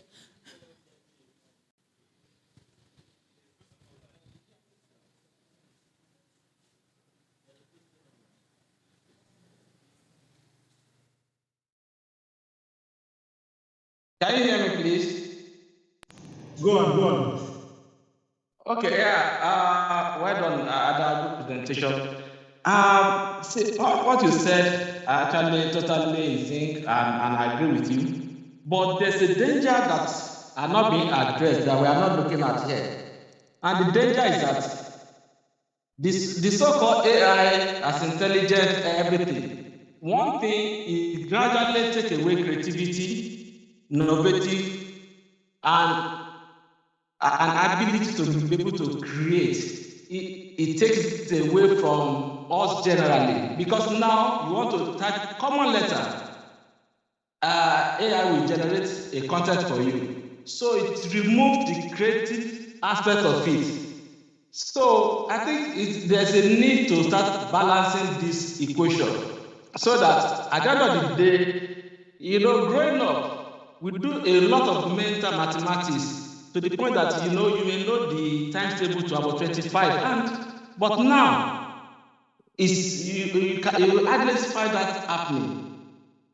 So there are quite a number of things that I believe, AI is good. I mean, I use it and I do a lot of things on it. But the truth of the matter still remains that, look, we should not remove the fact of creativity and the innovation from.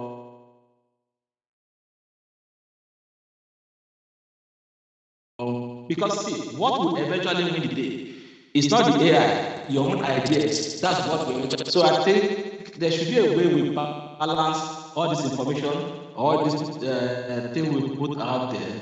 I think there should be a way we can balance it, and I believe that would be of great help. I mean, it's a good tool. I use it, but we have to see how we balance it at the end of the day. Thank you very much.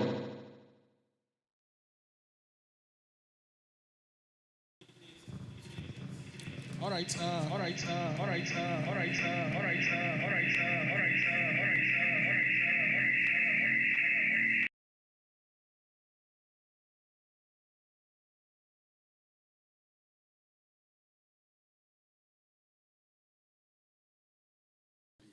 So, what's amazing?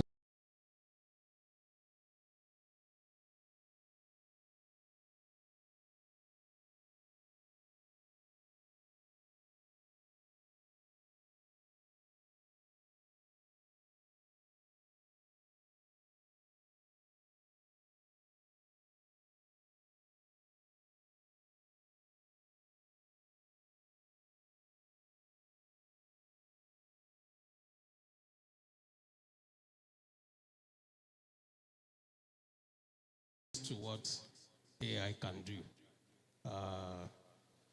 I'm not talking of the risk of using AI. I'm talking of, does AI has a limit that this thing, AI can do it? You get what my point is now? Yeah, I get your point. AI has limits, so I don't know if there's this example I gave.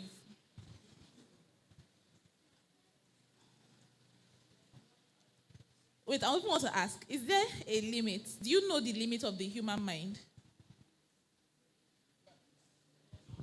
That can be relative from human being to human being. What one human being can do, another human being can do it.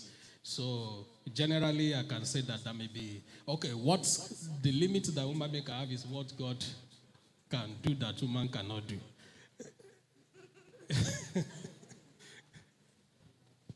See, I don't think there's a limit to the human mind. They say we use how many percent of our brain?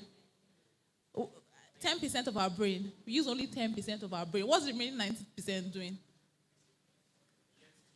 Maybe Yet to explore. Maybe AI is here so that what we are using this 10% for, it can take away some of the burden, so we have enough time to explore the remaining 90%.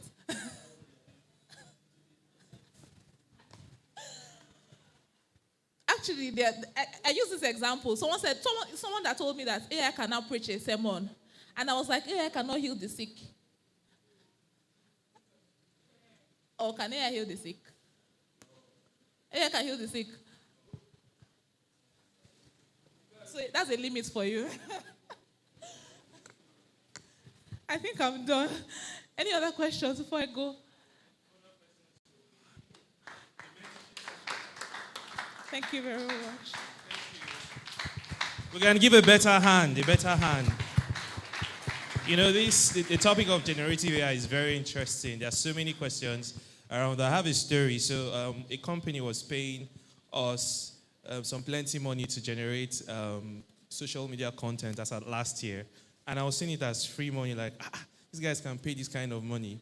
And all of a sudden, in January this year, they stopped. Yes. When we sent, letter of, we sent a letter and they were, don't worry, it's covered. So because I have somebody there, I asked him how far, what's going on? I said, bro, ChatGPT is doing what they were paying. So we had to, of course, improvise. So it took away a service we're rendering at our company. But we have to also, improvise, generate ourselves, improve ourselves to get better. Otherwise, they'll kick us out. So moving on to the next topic as quickly as possible. It's very interesting. We're talking about generative AI. I don't know how many of us remember sometime, is it 2 years ago or last year, there was this face app that came. It was rampant everywhere. You just put your face, put your picture, and then it gives you images of you, old, young, and everybody was using it. Then people started circulating, they're using your information, your data for something. In fact, churches were the ones propagating that, don't use the face app. They're taking your data, your face, they can use it. It's not secure, privacy, blase, blase. Shortly after, Mark Zuckerberg had privacy issues with the American government and a lot of security issues. So the next speaker that we're bringing up is going to talk about cyber security, how to protect your data, your information. As you interact online, you give them your username, your password, your face, whatsoever it is you give online. How protected are you, and to what degree? So permit me to introduce our next speaker. He'll take us in that subject. Can we put up the introduction for Aniete? And while I do the introduction, I want us to, with the same energy, welcome him and give him a round of applause. Technical guys, do we have his bio up? Okay, let me just say it offhand. Aniete is a cybersecurity expert. He has over 40 years of experience.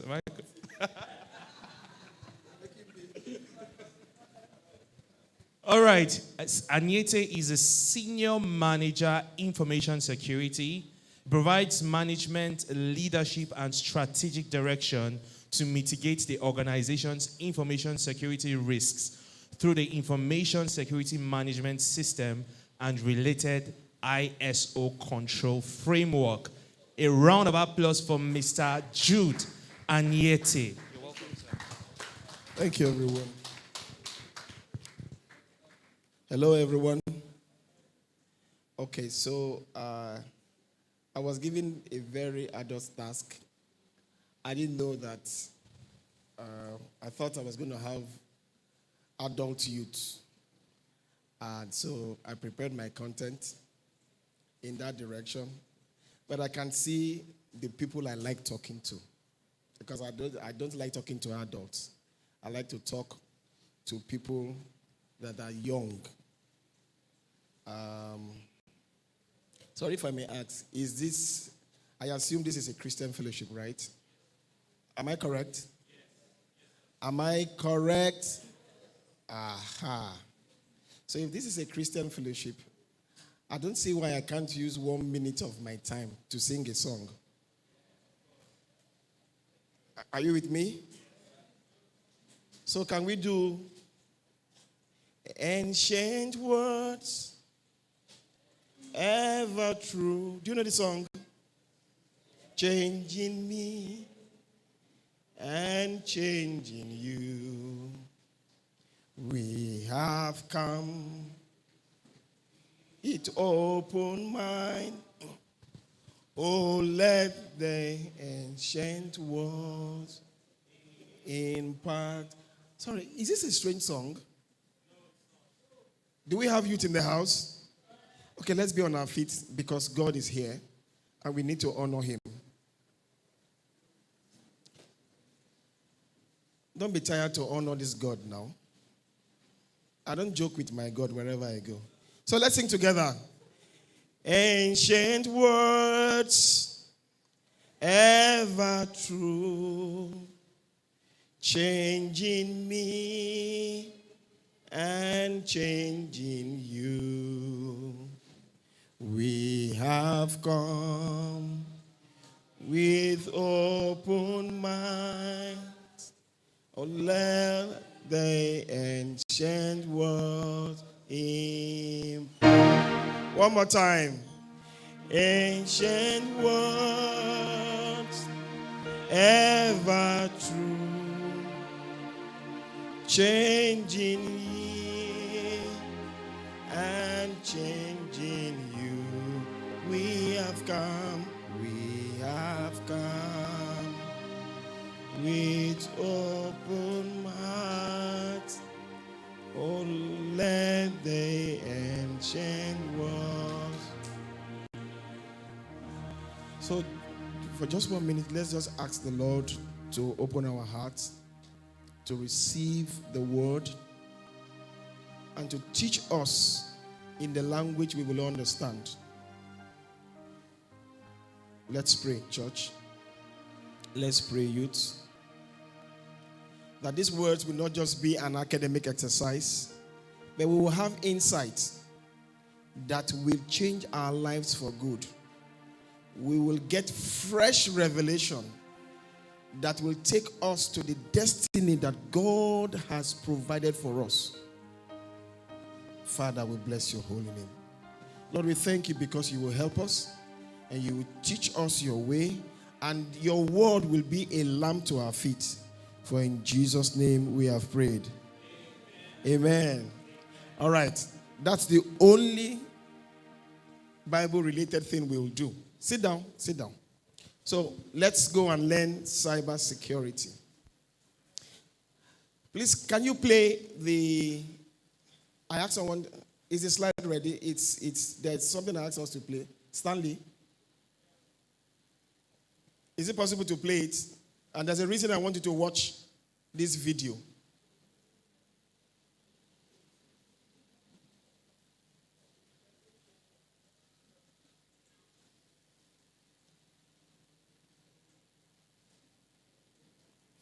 By the way, I like to sing. That's why I try to sing in my church. I play the keyboard, I play the drums. At my age, I still work for God. Okay? So, whoever you are, whatever you are, you can't be too big to work for God. So I still do that. I still do what I can do. Oh, is it this small? Is there no way to enlarge it?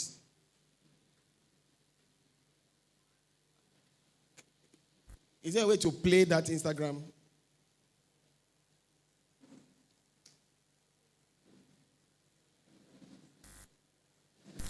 Is there no way? Okay. Okay.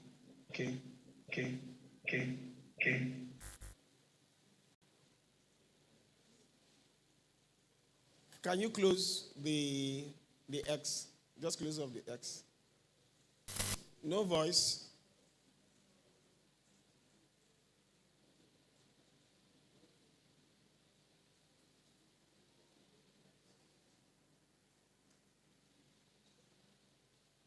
Okay. Is there no voice? Social media, Okay, start where they again. can be taken Start and again from the used top. Start again from the top. by everybody. Please bring it down a bit. I know for you these pictures are just memories, but for others, they are data. And for me, maybe the beginning of a horrible future. A future where my identity can be stolen just like that. Where I can go to prison for things that I would never do. Imagine my credit the score beginning. being Okay, so we just talked about generative AI.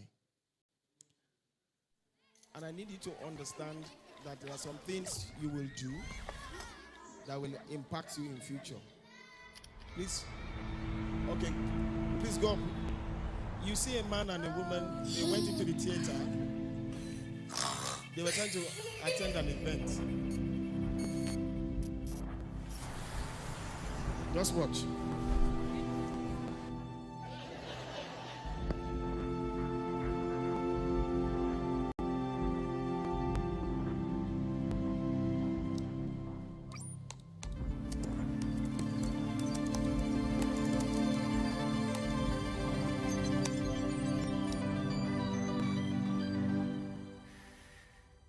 Hey, Mom.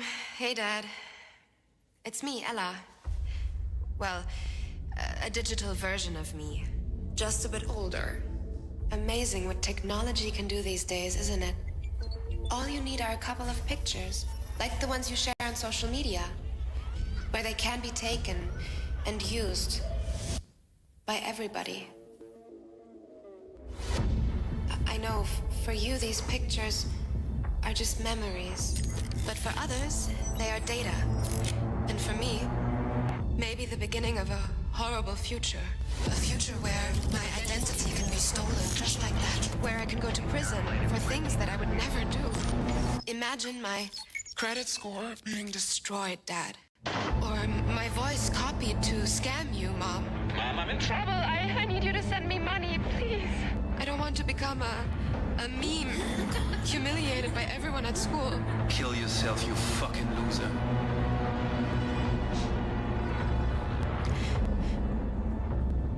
And I certainly don't want this.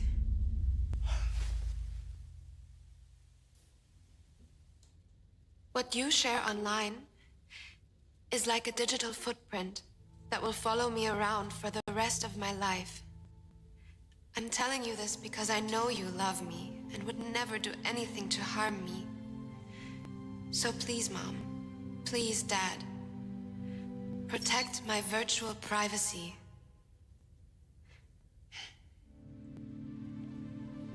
All right. So, thank you.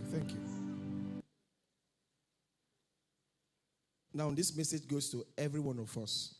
For those of us that are online, for the parents sitting here, and for the children and the young adults sitting here. You're all proud of AI. You're happy you could do stuff. So imagine all your pictures. You see, and I see us, because we have the phone, we have a cell phone, we keep flooding our pictures online. There's an app that can change your face digitally, right? You know that app, right? How, if you want to use the app, what do you start with? It asks you to do what? Upload like 5 or 10 or 30 pictures of yourself, right? Am I talking to us? You will upload those pictures, like 30 of it. Now, the generative AI will use those pictures. The more pictures you upload, the more precise that the outcome will be. So by the time you upload like 30, 40 pictures, by the time it now creates your avatar, you say, oh, this one resembles me. This is how I look. Now look at it the other way around, guys. You're uploading your pictures now. You're putting it up now. Uploading them. Every single opportunity. Parents, first birthday, you upload. Second birthday, upload. 50 pictures, 1,000 pictures, 100,000 pictures. By the time the kid is grown from 1 year to 20 years, we probably would have had like 100,000 pictures of that. Yes, for you it's fun and everything is good. But the downside of it is with the advent of generative AI, anybody can tell AI to go to the internet and gather all those pictures and create a digital version of you.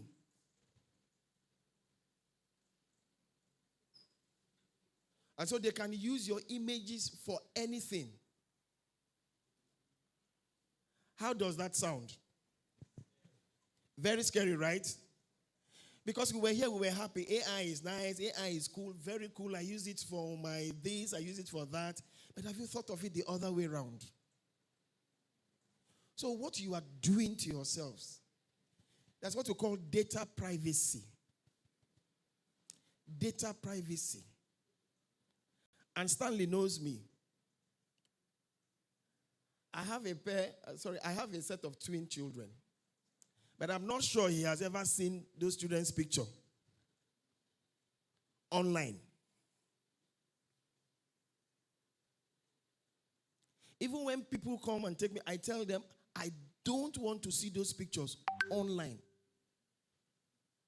There are reasons. It's not because I don't want my brother in the village or my uncle in the village to go and do jazz with the pictures. No. I'm doing what? I am protecting their what? Data privacy. Because in future, there's a slang in Nigeria we say, ego red. Guys, ego red. When you won't know, you will see your pictures. In fact, what they need to do is, if somebody is targeting your daddy, all he needs to do is to just generate your digital image. Get a naked person and put your picture online and put it on the internet. Put it on Instagram. What will happen? Your parents will be embarrassed.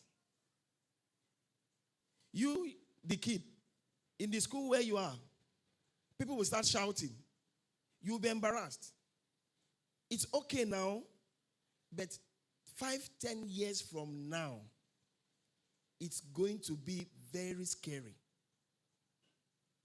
People will be able to take your international passport, change it. Before you know it, you find the police in front of your house and saying, and you know in Nigeria, we don't investigate very well. As soon as the picture shows up, they are here. Before they will use 3 days, 4 days to, oh, it's not you, oh, sorry, and all of that.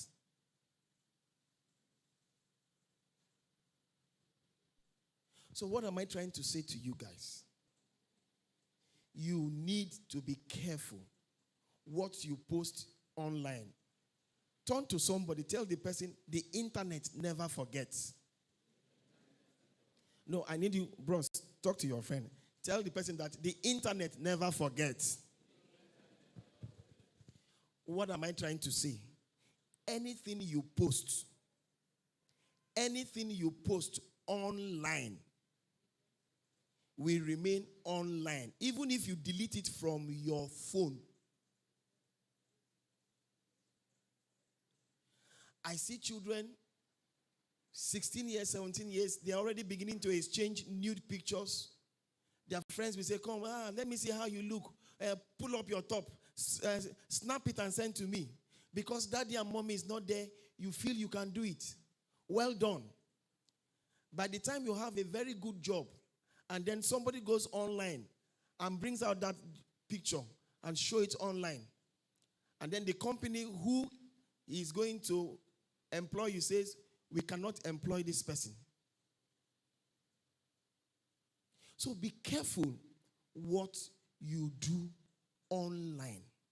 From the pictures you post, from the text messages you send, for everything you do. The rule is, whatever content you cannot be proud of, anything you know you cannot be proud of, please do not post it online. I'm talking to everybody here, both the people behind the console, because it affects trust me. I am an ethical hacker. I was trained out of the country, so I know what I'm talking about.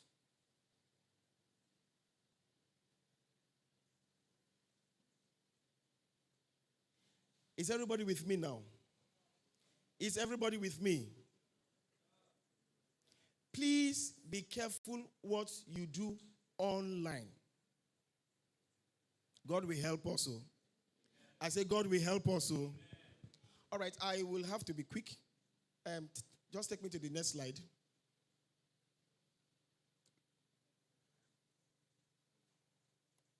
Next slide, please. Who is? Let's get the questions, because normally the questions are always very long. Next slide, please. Is there any slide up for me? Okay, so my name is Anetie Jude, even though it wasn't correctly spelled. I'll forgive Stanley. You can see those are my certifications. It means a lot. Please go back. You see CEH, that's a certified ethical hacker. You see CISM, Certified Information Security Manager. I've been doing this, I've been in business for over 20 years. Okay? So when I tell you something, please believe me when I'm saying it. Go to the next slide. Top trends in cybersecurity. I will struggle with this because of my audience. Let's go to the next slide. All right. Because of the advancement in technology, we as cybersecurity experts, we have a problem. Right now, people can work from home. They can work from anywhere. It gives us challenges. We must try to protect their data. Trend number 2, we have people that are struggling every time they are trying to steal your password. They're trying to hack into your phone. They're trying to steal your Facebook account. They try to steal everything you have. It's a problem for us. Generative AI has even made it worse for me. That's why in my company, if you try to do ChatGPT on our laptop, it will not work because we have banned it. We are not saying you should go and learn. Go and learn with your own laptop. If you plug it in my network, the moment you hit this enter button, we will know. Number 3, supply chain. Supply chain means if they are trying to attack you directly, they cannot attack you and they cannot get you. What will they do? They will go to your partners. They will try to attack them. I mean, we are in the church settings, right? If the enemy tries to get the mother or the father and cannot reach, what will they do? They will attack the children. You see children start becoming stubborn and all of that. It's an attack. So it's the same thing. That's a supply chain risk. So I'm trying to relate it together, right? So you understand what I'm trying to say. Go to the next one. We see vendors coming together to want to sell one product. They are trying to do everything. And then the cybersecurity mesh, it means they come together to try and see what they can do about cybersecurity. Let's go to the next page. Now, this is where we have other issues, all of this. If you see the last line, attacks designed with the help of AI, all right? And please, let me warn you. I like to warn. I'm not advising. I don't advise, I warn. For every time you log onto your phone, every time you are on the internet, your phone gets what you call an IP, right? You know an IP. And that IP, what it means that with your IP, I can trace you right to your doorstep.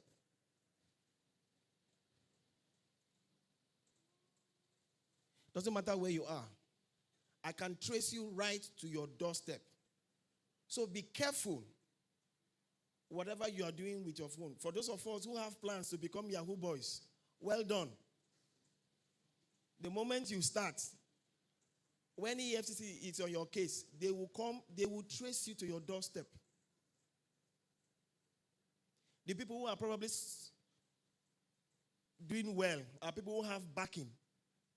When EFCC comes to catch them, their backing will come and do what? Release them.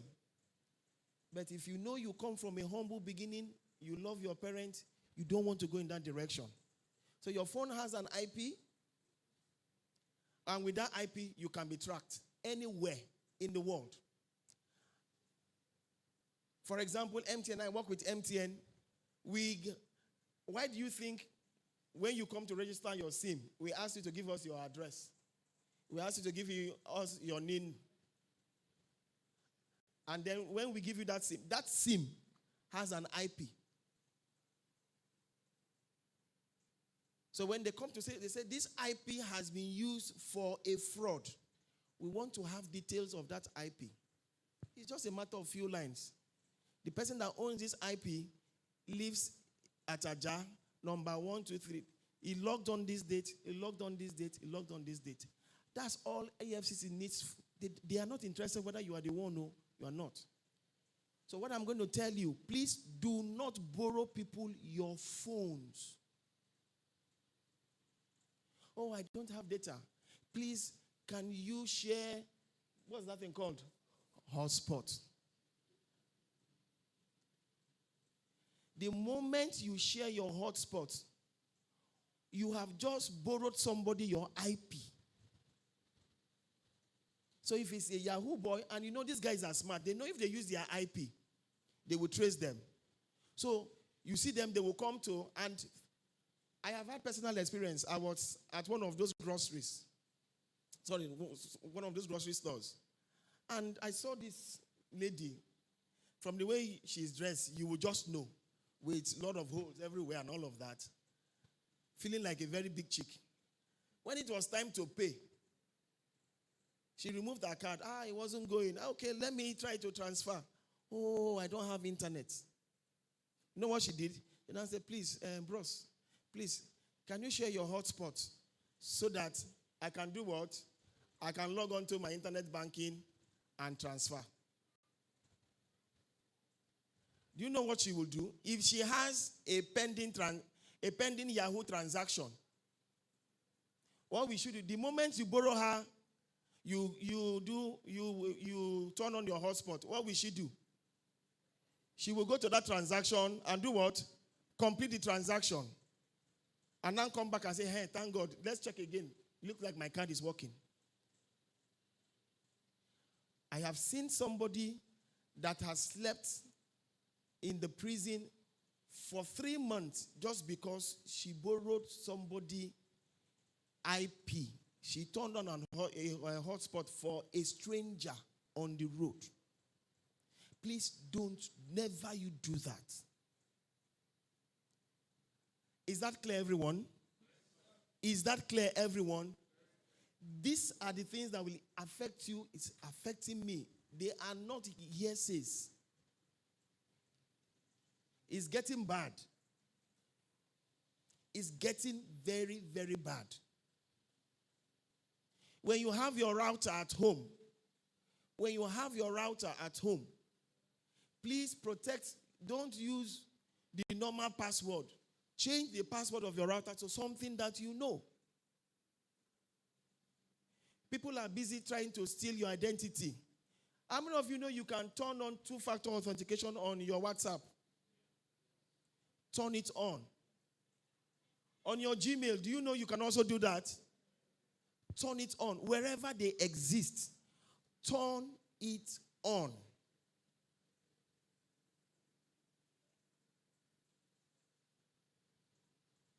And I see also we have very nice phones. Instead of us to use facial recognition or our fingerprint, you know what we do? We use pattern.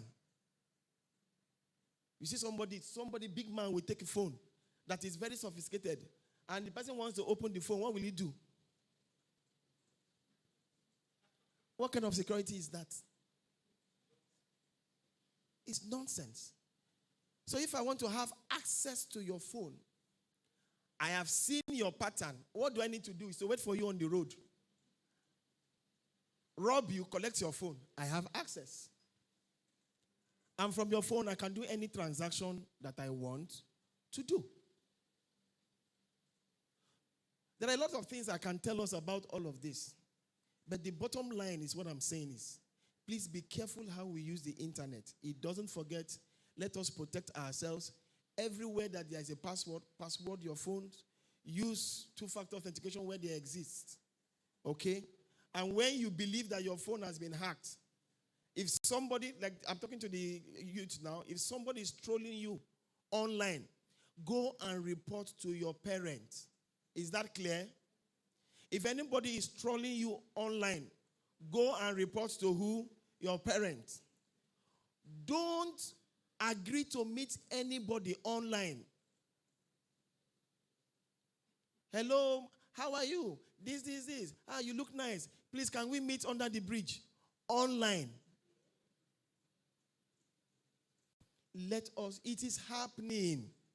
It's happening. You see, an old man will go and register and put the face of a young, and you will believe that the person is young. They will change the face. With generative AI, they will change the voice. And you think that you are making friends. Please be careful so that you are not kidnapped and you don't put your parents in trouble. So let's go on. Okay, so this is for those of us who are interested in doing the kind of job I'm doing. And these are also for parents online or for people online who have words, friends who want to do IT security. You want to be a cyber security expert. I'm not going to ask the question. It's a tough job, but it is an enjoyable job. I want to be. So there are different things you can do as a cyber security expert. All right? So the first thing you will do, no, go to the next line. All right, so if you are new, now think about it. If you are new, one of the first things we always have to do, you need to do IT general. Me, when I started, I was doing computer repairs, right? I go do support, remove hard drive. You know those things that those Otigba boys do now, right? That's what we used to do then. There are companies that require people to do all that. You can learn from there. You learn how to do what they call, how you can do a help desk technician, you can do a network, and you can be a software developer. Okay? So most professionals, they enter the job as information security analyst so that you can gain some experience in IT. They say if you want to catch a monkey, you have to do what? Learn to behave like what? A monkey. Okay? So before you apply, before you start, make sure you develop core IT skills. You need to learn IT. Okay? Sometimes you must not go and read cybersecurity before, you must not read for cybersecurity before you become a cybersecurity expert. But you must have some kind of training. You see all that, you see that list of qualification that I listed. I started from somewhere. started from somewhere, one after the other, one after the other. If you count, it's about 11 of them. And I'm going to add 3 more this year to be 14. So I'm not even tired of reading. This is not the one AI is helping me. AI will not help you in this one. No. Don't even bother. It is what is here. Because you will go and write your exams. You will not take AI into the exam hall. And just for emphasis sake, do you know that there's something we call the length and the depth? And this is generally for career. There are people who know many things, but they are not deep.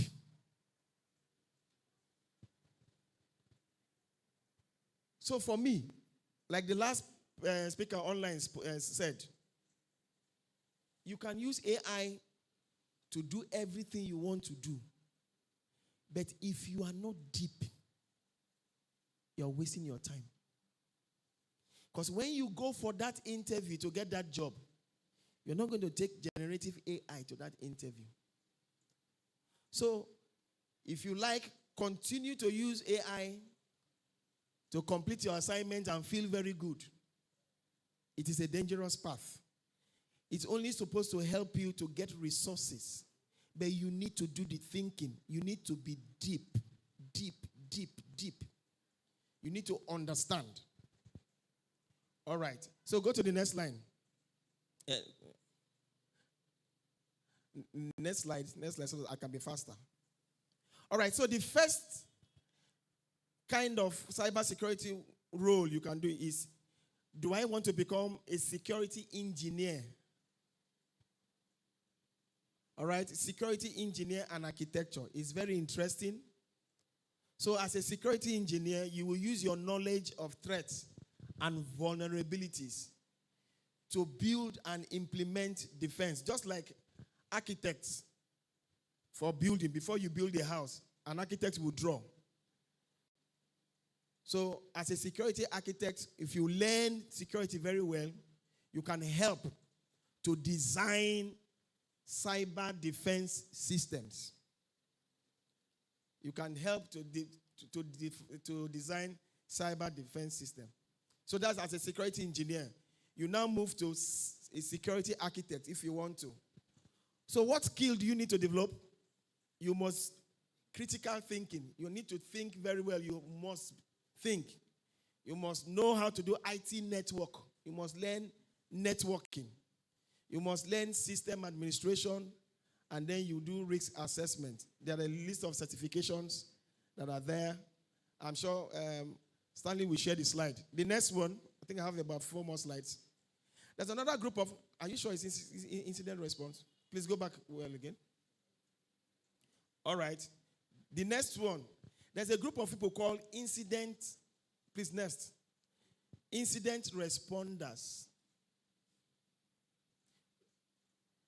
Your blood pressure must be well before you enter that side. All right? You know there are 3 kinds of companies in the world. Those that have been breached, those that are going to be breached, and those that will be breached again. Again, those that have been breached, those that are going to be breached, and those that are going to be breached again. That's why Paul said, let he that thinketh that he standeth take heed, lest he does what? It's the same thing. It's the same thing. So, an incident responder, we have this group of people. Say, if it happen, they are the people we will call. That's the Jidekene, Ivor. We call them 2 a.m., 3 a.m., 4 a.m., 12 a.m. Sometimes they can stay awake for 4 nights, 5 nights. The moment they hack any company, they are the people they will call. That's their job. They will work hard. They are like the soldiers. What do they call them? Something response. Rapid response, right? So that is the rapid response of IT security. That's their job. Once there is robbery, Do you call the normal policeman at this thing? Who do you call? Rapid response. So those are the people you call. So what you are supposed to do, you will monitor the network whenever there is an issue or whenever there is an incident. They'll call you. Then there's another group called forensics. They are the one that will look, how did this thing happen? How did they get in? They will check. Oh, because somebody clicked a link and then the attacker got in. Oh, that's what happened. Sometimes police will be involved. Those are the people that will check and know your IP and say the person that did this fraud is living in Ajah. Those are the people. Forensics. They are the one that will point where your IP is. That this IP was given to Mrs. blah, blah, blah on Tuesday, 10 a.m. So what skill do you develop? No, please go back one line. Attention to details, intrusion detection tools, forensic software, technical writing. So you can see your certifications. The next one, then there's another group called the management and administration. That is where I am now. I have left all those other ones. I've finished with the engineering. I've finished with incident response. This is where I am now. These are people who are the managers. They are the ones that are managing all those people. All right, like their supervisors. You know how to do projects and all of that. The next line, I think the last one, consulting. No, I think one more. Consulting. These are information security consultants. You don't want to work for any company. Your own, whenever a company is confused, they don't know what to do, they come and say, please come and help us. We want to implement security in our company. Please come and help us look at what we are not doing right. Come and help us to check. So you can also be an information security consultant. You need to know all of those skills, all right? The next one, these are the testing and so we have another group of people. Those ones are the hackers. That's their job. We have three kinds of hackers. Black hat, white hat. Who knows the other one? Gray hat. So black hat, they are the bad guys. They are the ones that want to hack into your computer system and steal it. Who knows the white one? Those are the good guys. Those are like the police, the normal police. Not that other kind of police.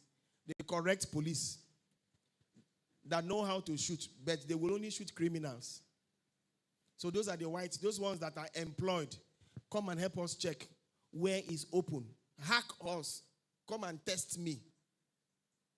Who knows who are the gray hats? Who knows the gray hats? Okay, no, I want amongst gray hats. Who can tell me who the gray hats? Anybody, any youth who gets 1,000 naira mobile airtime. Gray hats. If you get it, you get 1,000 naira airtime before I leave. No, among this set of people. Okay. People that work for the highest bidder. People, no. He said people that work for the highest bidder. Next person. Only 3 attempts. After 3, the promo is off. Is it people that hack into other people's accounts, even though they don't have the permission, but they're doing it for a good cause? No. Almost there. They couldn't there. Okay. I will. Okay. My friend in pink. Do you want to try? I thought you raised your hand. Okay. Gray hat. Who is a gray hat hacker? Yeah, hackers they do bad stuff, but then they don't have intentions like black hat hackers. Almost like what she said. No. Final person. No. You are too agbalagba for me. You want to chop my 1K airtime. Okay, let him try, but you will not eat my airtime because Okay, let him try. Okay, so they're like computer hackers, but what they do is more like they're like testing. So they don't really have like negative intentions, Yeah. but they like to go through like through almost illegal means to get what they want. No. Last one. Okay. Are these people hired by other people to hack into other people's accounts? Oh, okay, let's. Let's try. So, grey hat hackers would be good hackers, like almost like white hat hackers, Yeah. but they are not ethical. They are not restricted to only following the laws when it comes to hacking. They can also break ethical laws when hacking. No. Okay, let me explain. Okay, one more person. Okay, so I think there are the people that find like the vulnerability in your work, but you have to pay them for each of the services. No. Those ones are bug bounty. Okay, let me explain grey hats. I will explain using the Bible again. Who knows the song Amazing Grace? I once was lost. So who can relate? It means I used to be a hacker, but right now I'm no longer I used to be a black hat hacker, but now I'm no longer a black hat. I'm now a good man, and I use my hacking for good. It means if for one day you have hacked into anybody's system, for once, that stain is already in you. So even if you now become a good hacker, you are working for a good company, because you have hacked somebody's system once, you are now a gray. You can never become a white hat hacker. So a white hat hacker is somebody who has never illegally hacked anybody in life. But let me ask something. What do you think hacking is? Hacking is not that person who sits in front of one big computer and you are trying to hack. If I look at, I'm going to round up now. I'm done. Yeah. If I look at you trying to enter your password on your phone, and later when you go, I take that phone and try to enter your password. What is that? How many of you have done that? So it means none of you can ever be a white hat hacker again. And that is hacking now. Because hacking is when you want to get unauthorized access. I didn't ask you. And it's not only computers. Look at some stuff. Huh? Your daddy keeps the key. You are looking at where daddy kept the key. And when daddy goes away, what do? You take the key to go and to open the drawer. What have you done? Hacking is not computer alone. That's the truth. So think about it. When you access something that is not yours without permission, you are a hacker. In fact, you are a black hat hacker. So hat is mean hat, not black hat. It's not obi or mkurobi. It's the cap you wear, the black hat, the white hat. So I don't think there's anything else to say. I would like to stop here. Thank you, everyone. So your questions now.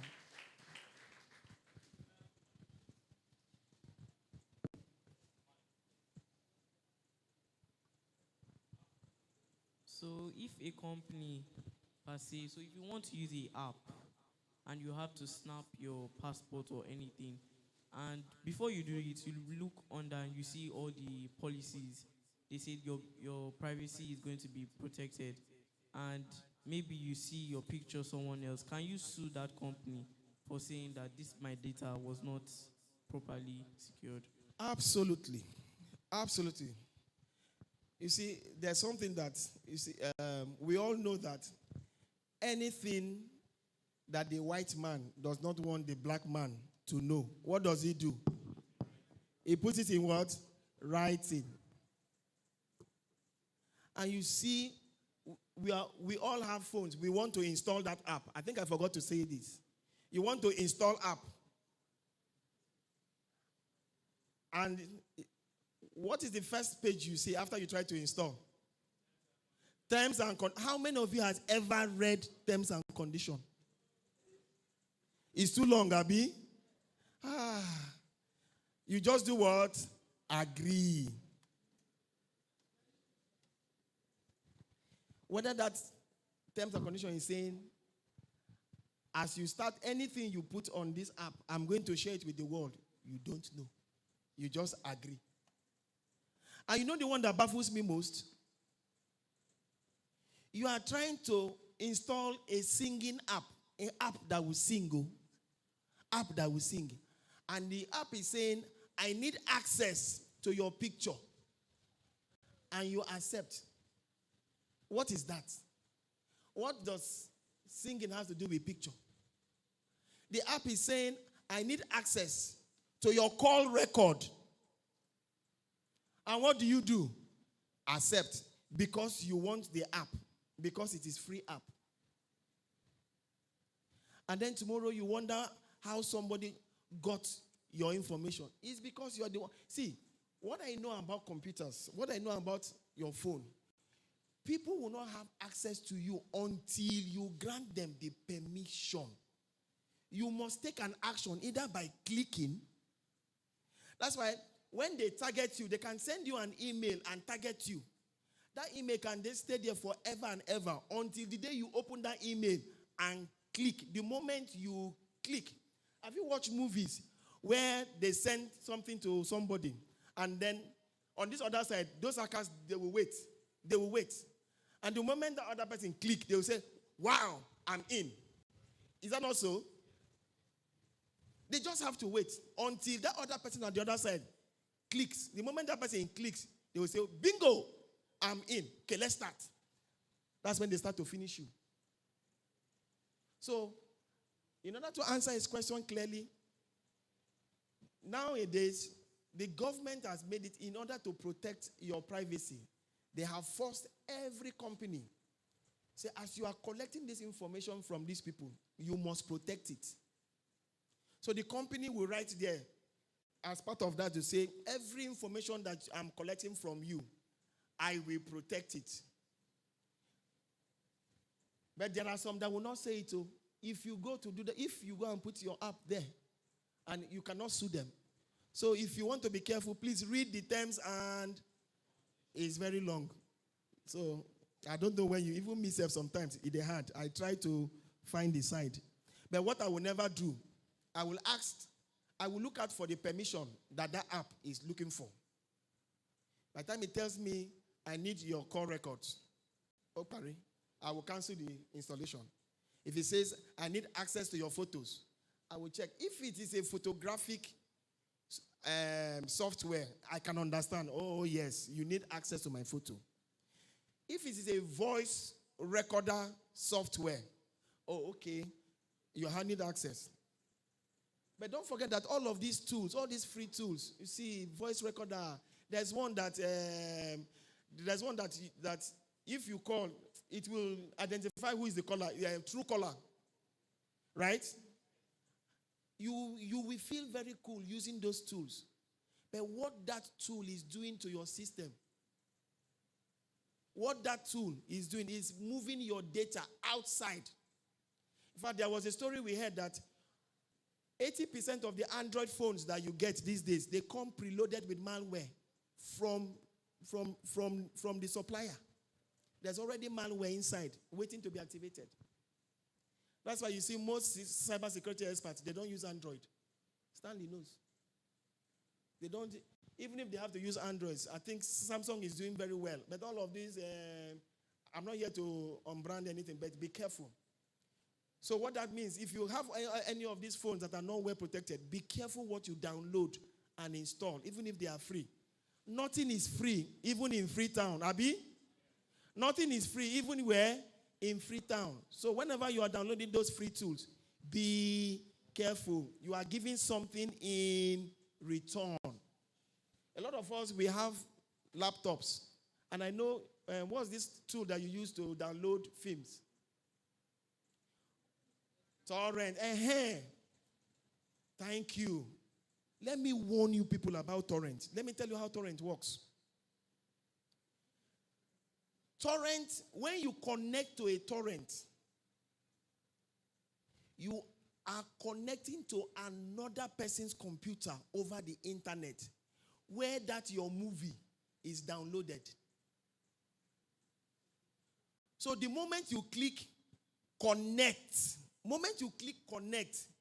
you are telling that person, please, you have access to my house. Come and see your own. What you are seeing on your screen is the movie downloading. FFF. What's that thing? Fast and Furious 10. You tell your friends, I'm going to download. I'm downloading FF10. FF10. The thing is coming. Meanwhile, the person at the other side is busy looking inside your computer, looking to see if there's anything. So if there are those kind of things that you have downloaded, all those pictures that are not right, the person has access to them. It's just a matter of time. If you want to watch movies, tell daddy you want to do Netflix. Go online, watch it. Do not do those things. They are dangerous. That's why even at work, if you try it in my work, we sack you. You can't even connect to a torrent site. So be careful, youth, be careful. Nothing is free. Free movies is very clear. It's HD. It is UHD. You think somebody is stupid to go and download movie and keep for you to download. It doesn't have any work. It's to make you happy. It's not making you happy. There's something also he's speaking. So be careful. All right. I think I will need to go now. Okay, just let her ask her question. That's how these sections are. How do you know people are trolling you? Okay, that's a good question. How do you know people are trolling you? When you have cyber bullies, right? They are following you everywhere. They want to get your information. They are forcing themselves on you. Even when you block them, they go, you use another means. They are trying to talk to you. They are trying to bully you. If you don't let us meet, I have a picture of you that you don't know. I'm going to show it to your daddy. I'm going to show it to the world, and your daddy will be embarrassed. And maybe your daddy is a pastor. You say, no, I don't want it to happen. They will blackmail all of those. They are all trolls. Immediately somebody starts doing that to you, what should you do? Go and report either to your teacher or to your daddy and your mommy. Do not take the bait. Don't allow somebody to blackmail you online. All right, I need to go now. Thank you very much, everyone. Thank you very much, sir. That was really engaging and very expository. Thank you so much, sir. There's a lot of fear in the room. So I'm sure there will be a follow-up session to balance it so that it will not be anti...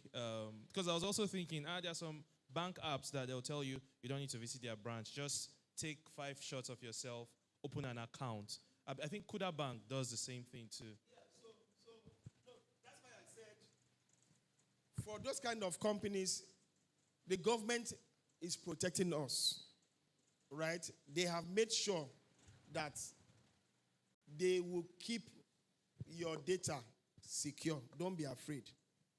The problem I always have is when you don't even know the software, you don't know the company that is asking. You've read the terms and conditions. Somebody is saying, send your picture before I send you the software. You don't need to do that. There are reputable organizations. You can feel free to do that. Any day they hack them, they will pay for it. So they will guide your data. All right? They will guide it very well. Okay, thank you very much, sir. Thank you for that answer. Okay, very quickly, we'll move to the live session. Mr. Joseph, are we good to go? Sorry? Okay, so we are good to go for the live session. We'll have that within the next 20 minutes, and then we'll have the. Are we together? There is one last session which is about AI and machine learning. No. It's going to be very interesting, and he's a member of our house. Is our brother. So we'll have that session after the live session. So, Mr. Joseph, we're good to go. We can also have some music playing at the background from the technical side.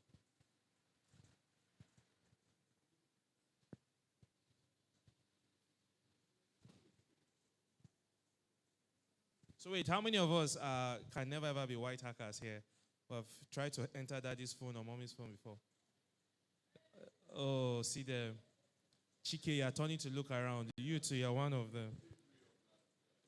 So how many of us have clean records so we can be white hackers? Okay. Well, don't be scared. If you're a gray hacker, right? Gray hat hacker, you can use it for good. It's what the FBI does. All the repentant sinners, they convert them to be FBI informants. Go ahead, sir. Thank you. Yeah, so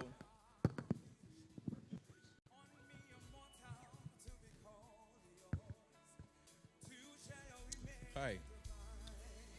So yeah, the goal here is to sort of explore the metaverse that I spoke a lot about. So what we can see right here is a metaverse space. So what we're going to do is, where's my friend that was answering questions? The guy that was sitting there. Okay, so we're going to have a bunch of people actually join a metaverse space, a live session, right? So just to see what the technology is about. And this specific environment that you can see here is the frame rate is kind of bad, but it's a specifically designed space that's it's actually supposed to be a horror theme, right? So yeah, but it's cool. So let's just so I'm going to have to set 2 people up on the VR headsets so you guys can join this specific space and we can see what it's all about. So just give me a second to get that set.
all I run after. Yeah, without you, God, there's no me, God. Forever I'll worship you. Say forever, God. Glory, God.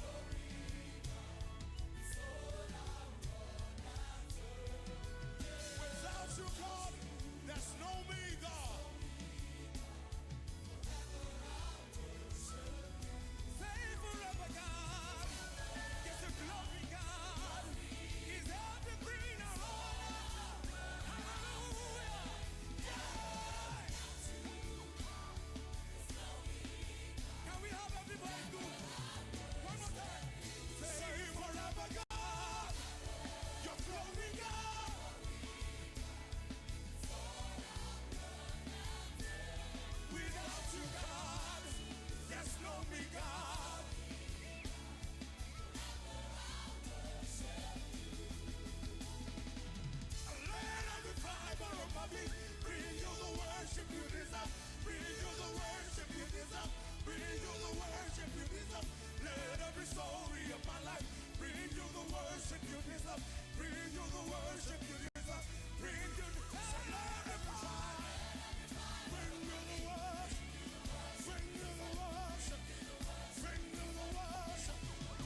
Okay. Okay. So because of our time, are we together? Because of our time, we would like to have the next session. So the experience is going to go along with the next session. All right. So it's going to happen at the back. He's going to select a few people to just have the offline experience there, while we have the training. It's going to be very brief as possible, on machine learning and is it AI? I'm not quite sure now. So, are we together? We'll be done. This is the last session. This is the final one, and I can. I'm sure that it has been a very exciting training, long but exciting, especially the last session and the session before that. Are we together? Wait, why are youths a bit, the youths are very chilled. They don't respond. Are we youths? Even the mamas are responding. Are we youths? No. It's the older ones that are responding. I need response from these two aisles. Are we together?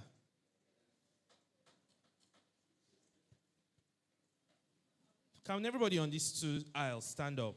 Everybody stand up. Everybody stand. I can't understand how you are young, vibrant, with a lot of energy in you, and then they ask you, are you here? Say, are we together?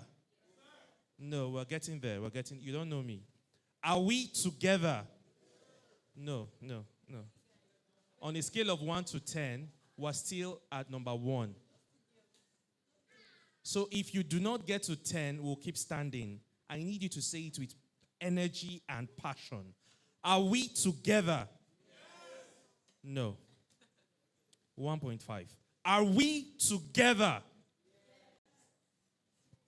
Yes. 0. You guys are reducing your mark. Are we together? Yes. No, I want you at the top of your voices. Are we together? If I follow you, people will not get there. Please, just sit down. Sit down. Thank you. All right, so we'll have our next session right away. Can we have the bio of our next speaker, Ekaba? He's coming online. All right, so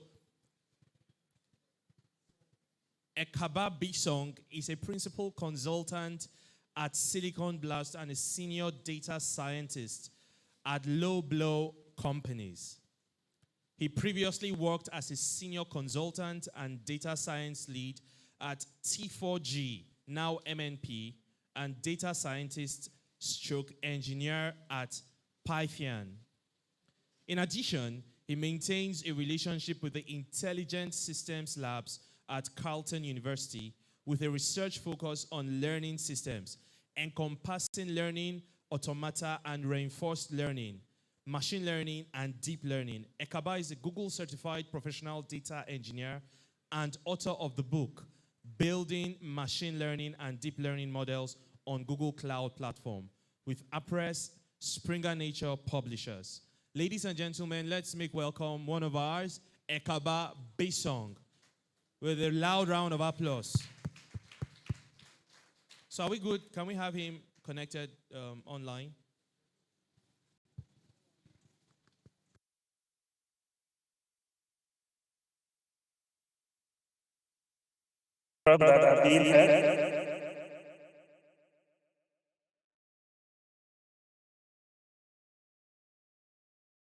Yeah, good afternoon. Oh boy.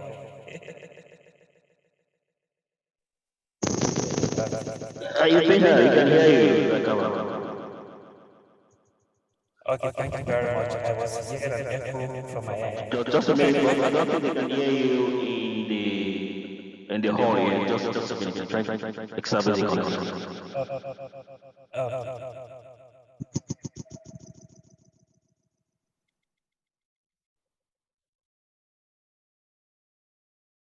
If I could just share my slides.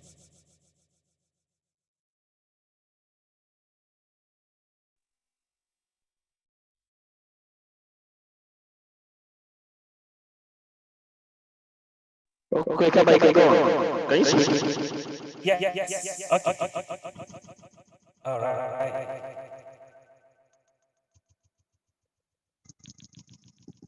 Okay, let me share my screen.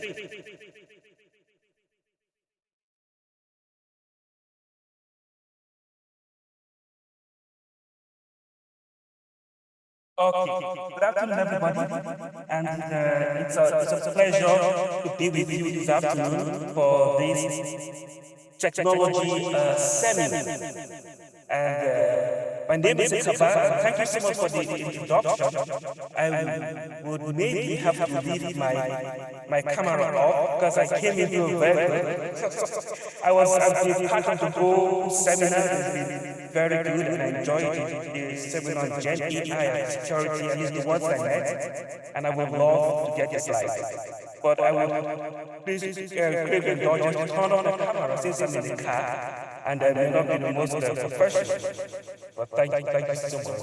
Let's go into the talk. So my talk this morning would be diving into the practice, and hopefully we are able to get someone inspired on building machine learning models with TensorFlow. So this, I understand, I have 5 minutes, so we will run, and I'm going to have some practice. Now, I should start by giving an overview of machine learning. And we want to dive into the meat. We want to dive into the bit of the issue and dispel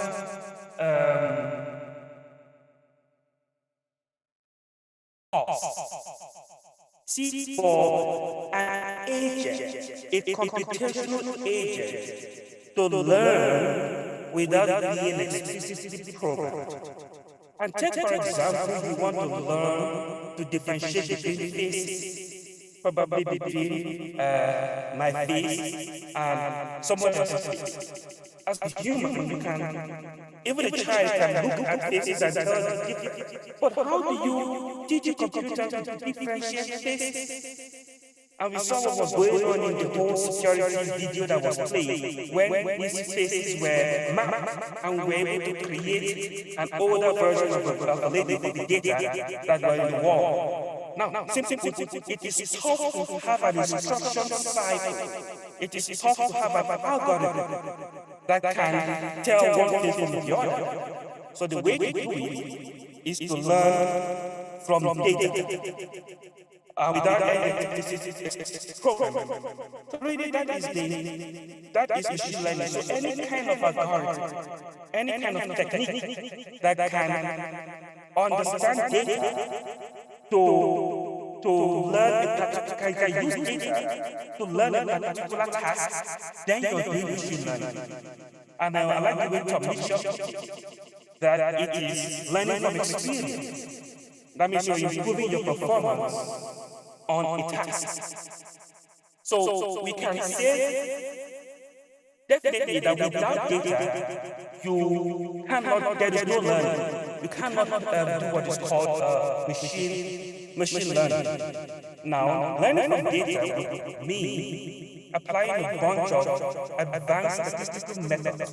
So you can think of machine learning as mathematics and statistics on steroids. And steroids is the computational processes, where you have these, you have strong, how would I put it now? You're able to leverage advanced computation, just the speed of processing of advanced computation to run these digital and mathematical algorithms at scale. And we will see a little bit about that. Okay, then I shall talk about the schemes of learning. When you talk about machine learning, it can be categorized into 3 predominant learning schemes.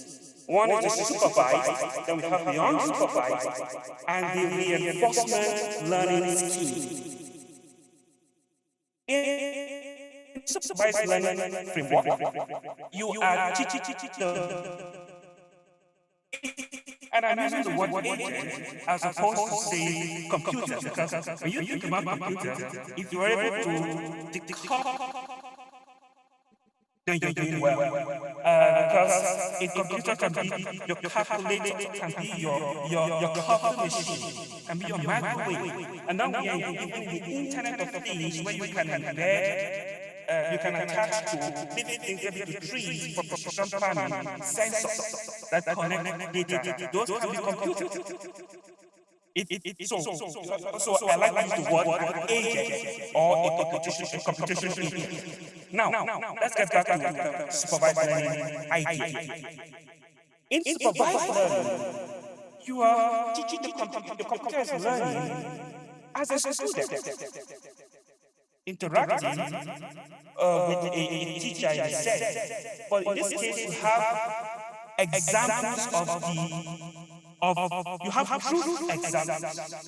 So if you're trying to teach a machine to learn the difference between a Kabbalah space and a Mary space, you have set examples. These are examples of a Kabbalah. These are examples of Mary. And then we can apply advanced statistical methods to learn the discrimination, to learn the difference between those spaces.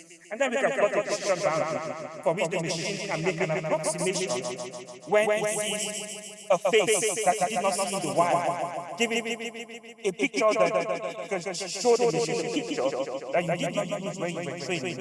And the machine is able to give a reasonable approximation of or in this case, classification that this is one place or the other. So, in summary, in the supervised framework, you are teaching the computer using labeled data. So if you don't have labels, you cannot apply supervised learning framework. The supervised learning framework is what is most used in industry for commercial applications because you have a nicety of evaluating upfront the performance of the model before it is deployed for public consumption. Okay. So this graph, this picture summarizes the supervised framework where you have data sets with labels. So if you are sorry, I'm speaking real fast because I'm trying to get a lot of good stuff in 25 minutes. Data sets with labels. If you can hold that as an understanding of the supervised learning framework, you have done well. Okay. In the other framework, the unsupervised framework, you do not have corresponding labels. The agent does not have guidance. Rather, the agent is trying to understand the unknown structure, the underlying structure of the data, and it comes up with interesting groups. And you can see that in maybe your new market segmentation. On an example of this is typically your clustering algorithms. Or you want to understand the land use representation on the map. Say you are doing the land use type cover map. And you want to understand which part of this map is water, which part are urban settlement, which part is forest. So can we, from the pixel representation, can we have some understanding in the land category, for which we can later verify ground truth. So, in summary, you are trying to understand unknown structure where you don't have guidance. And what we see in industry, in advanced AI products, in situations where we don't have labels, supervised learning can be part of the AI pipeline, where you use the supervised and unsupervised approach to somehow generate reasonable labels, and then use the supervised approach to have strong guarantees of performance before you deploy your model into production for public consumption. Okay, so here we have graphical illustration of an unsupervised framework. Again, it is you are learning from data that has no labels. And the third scheme is the third major scheme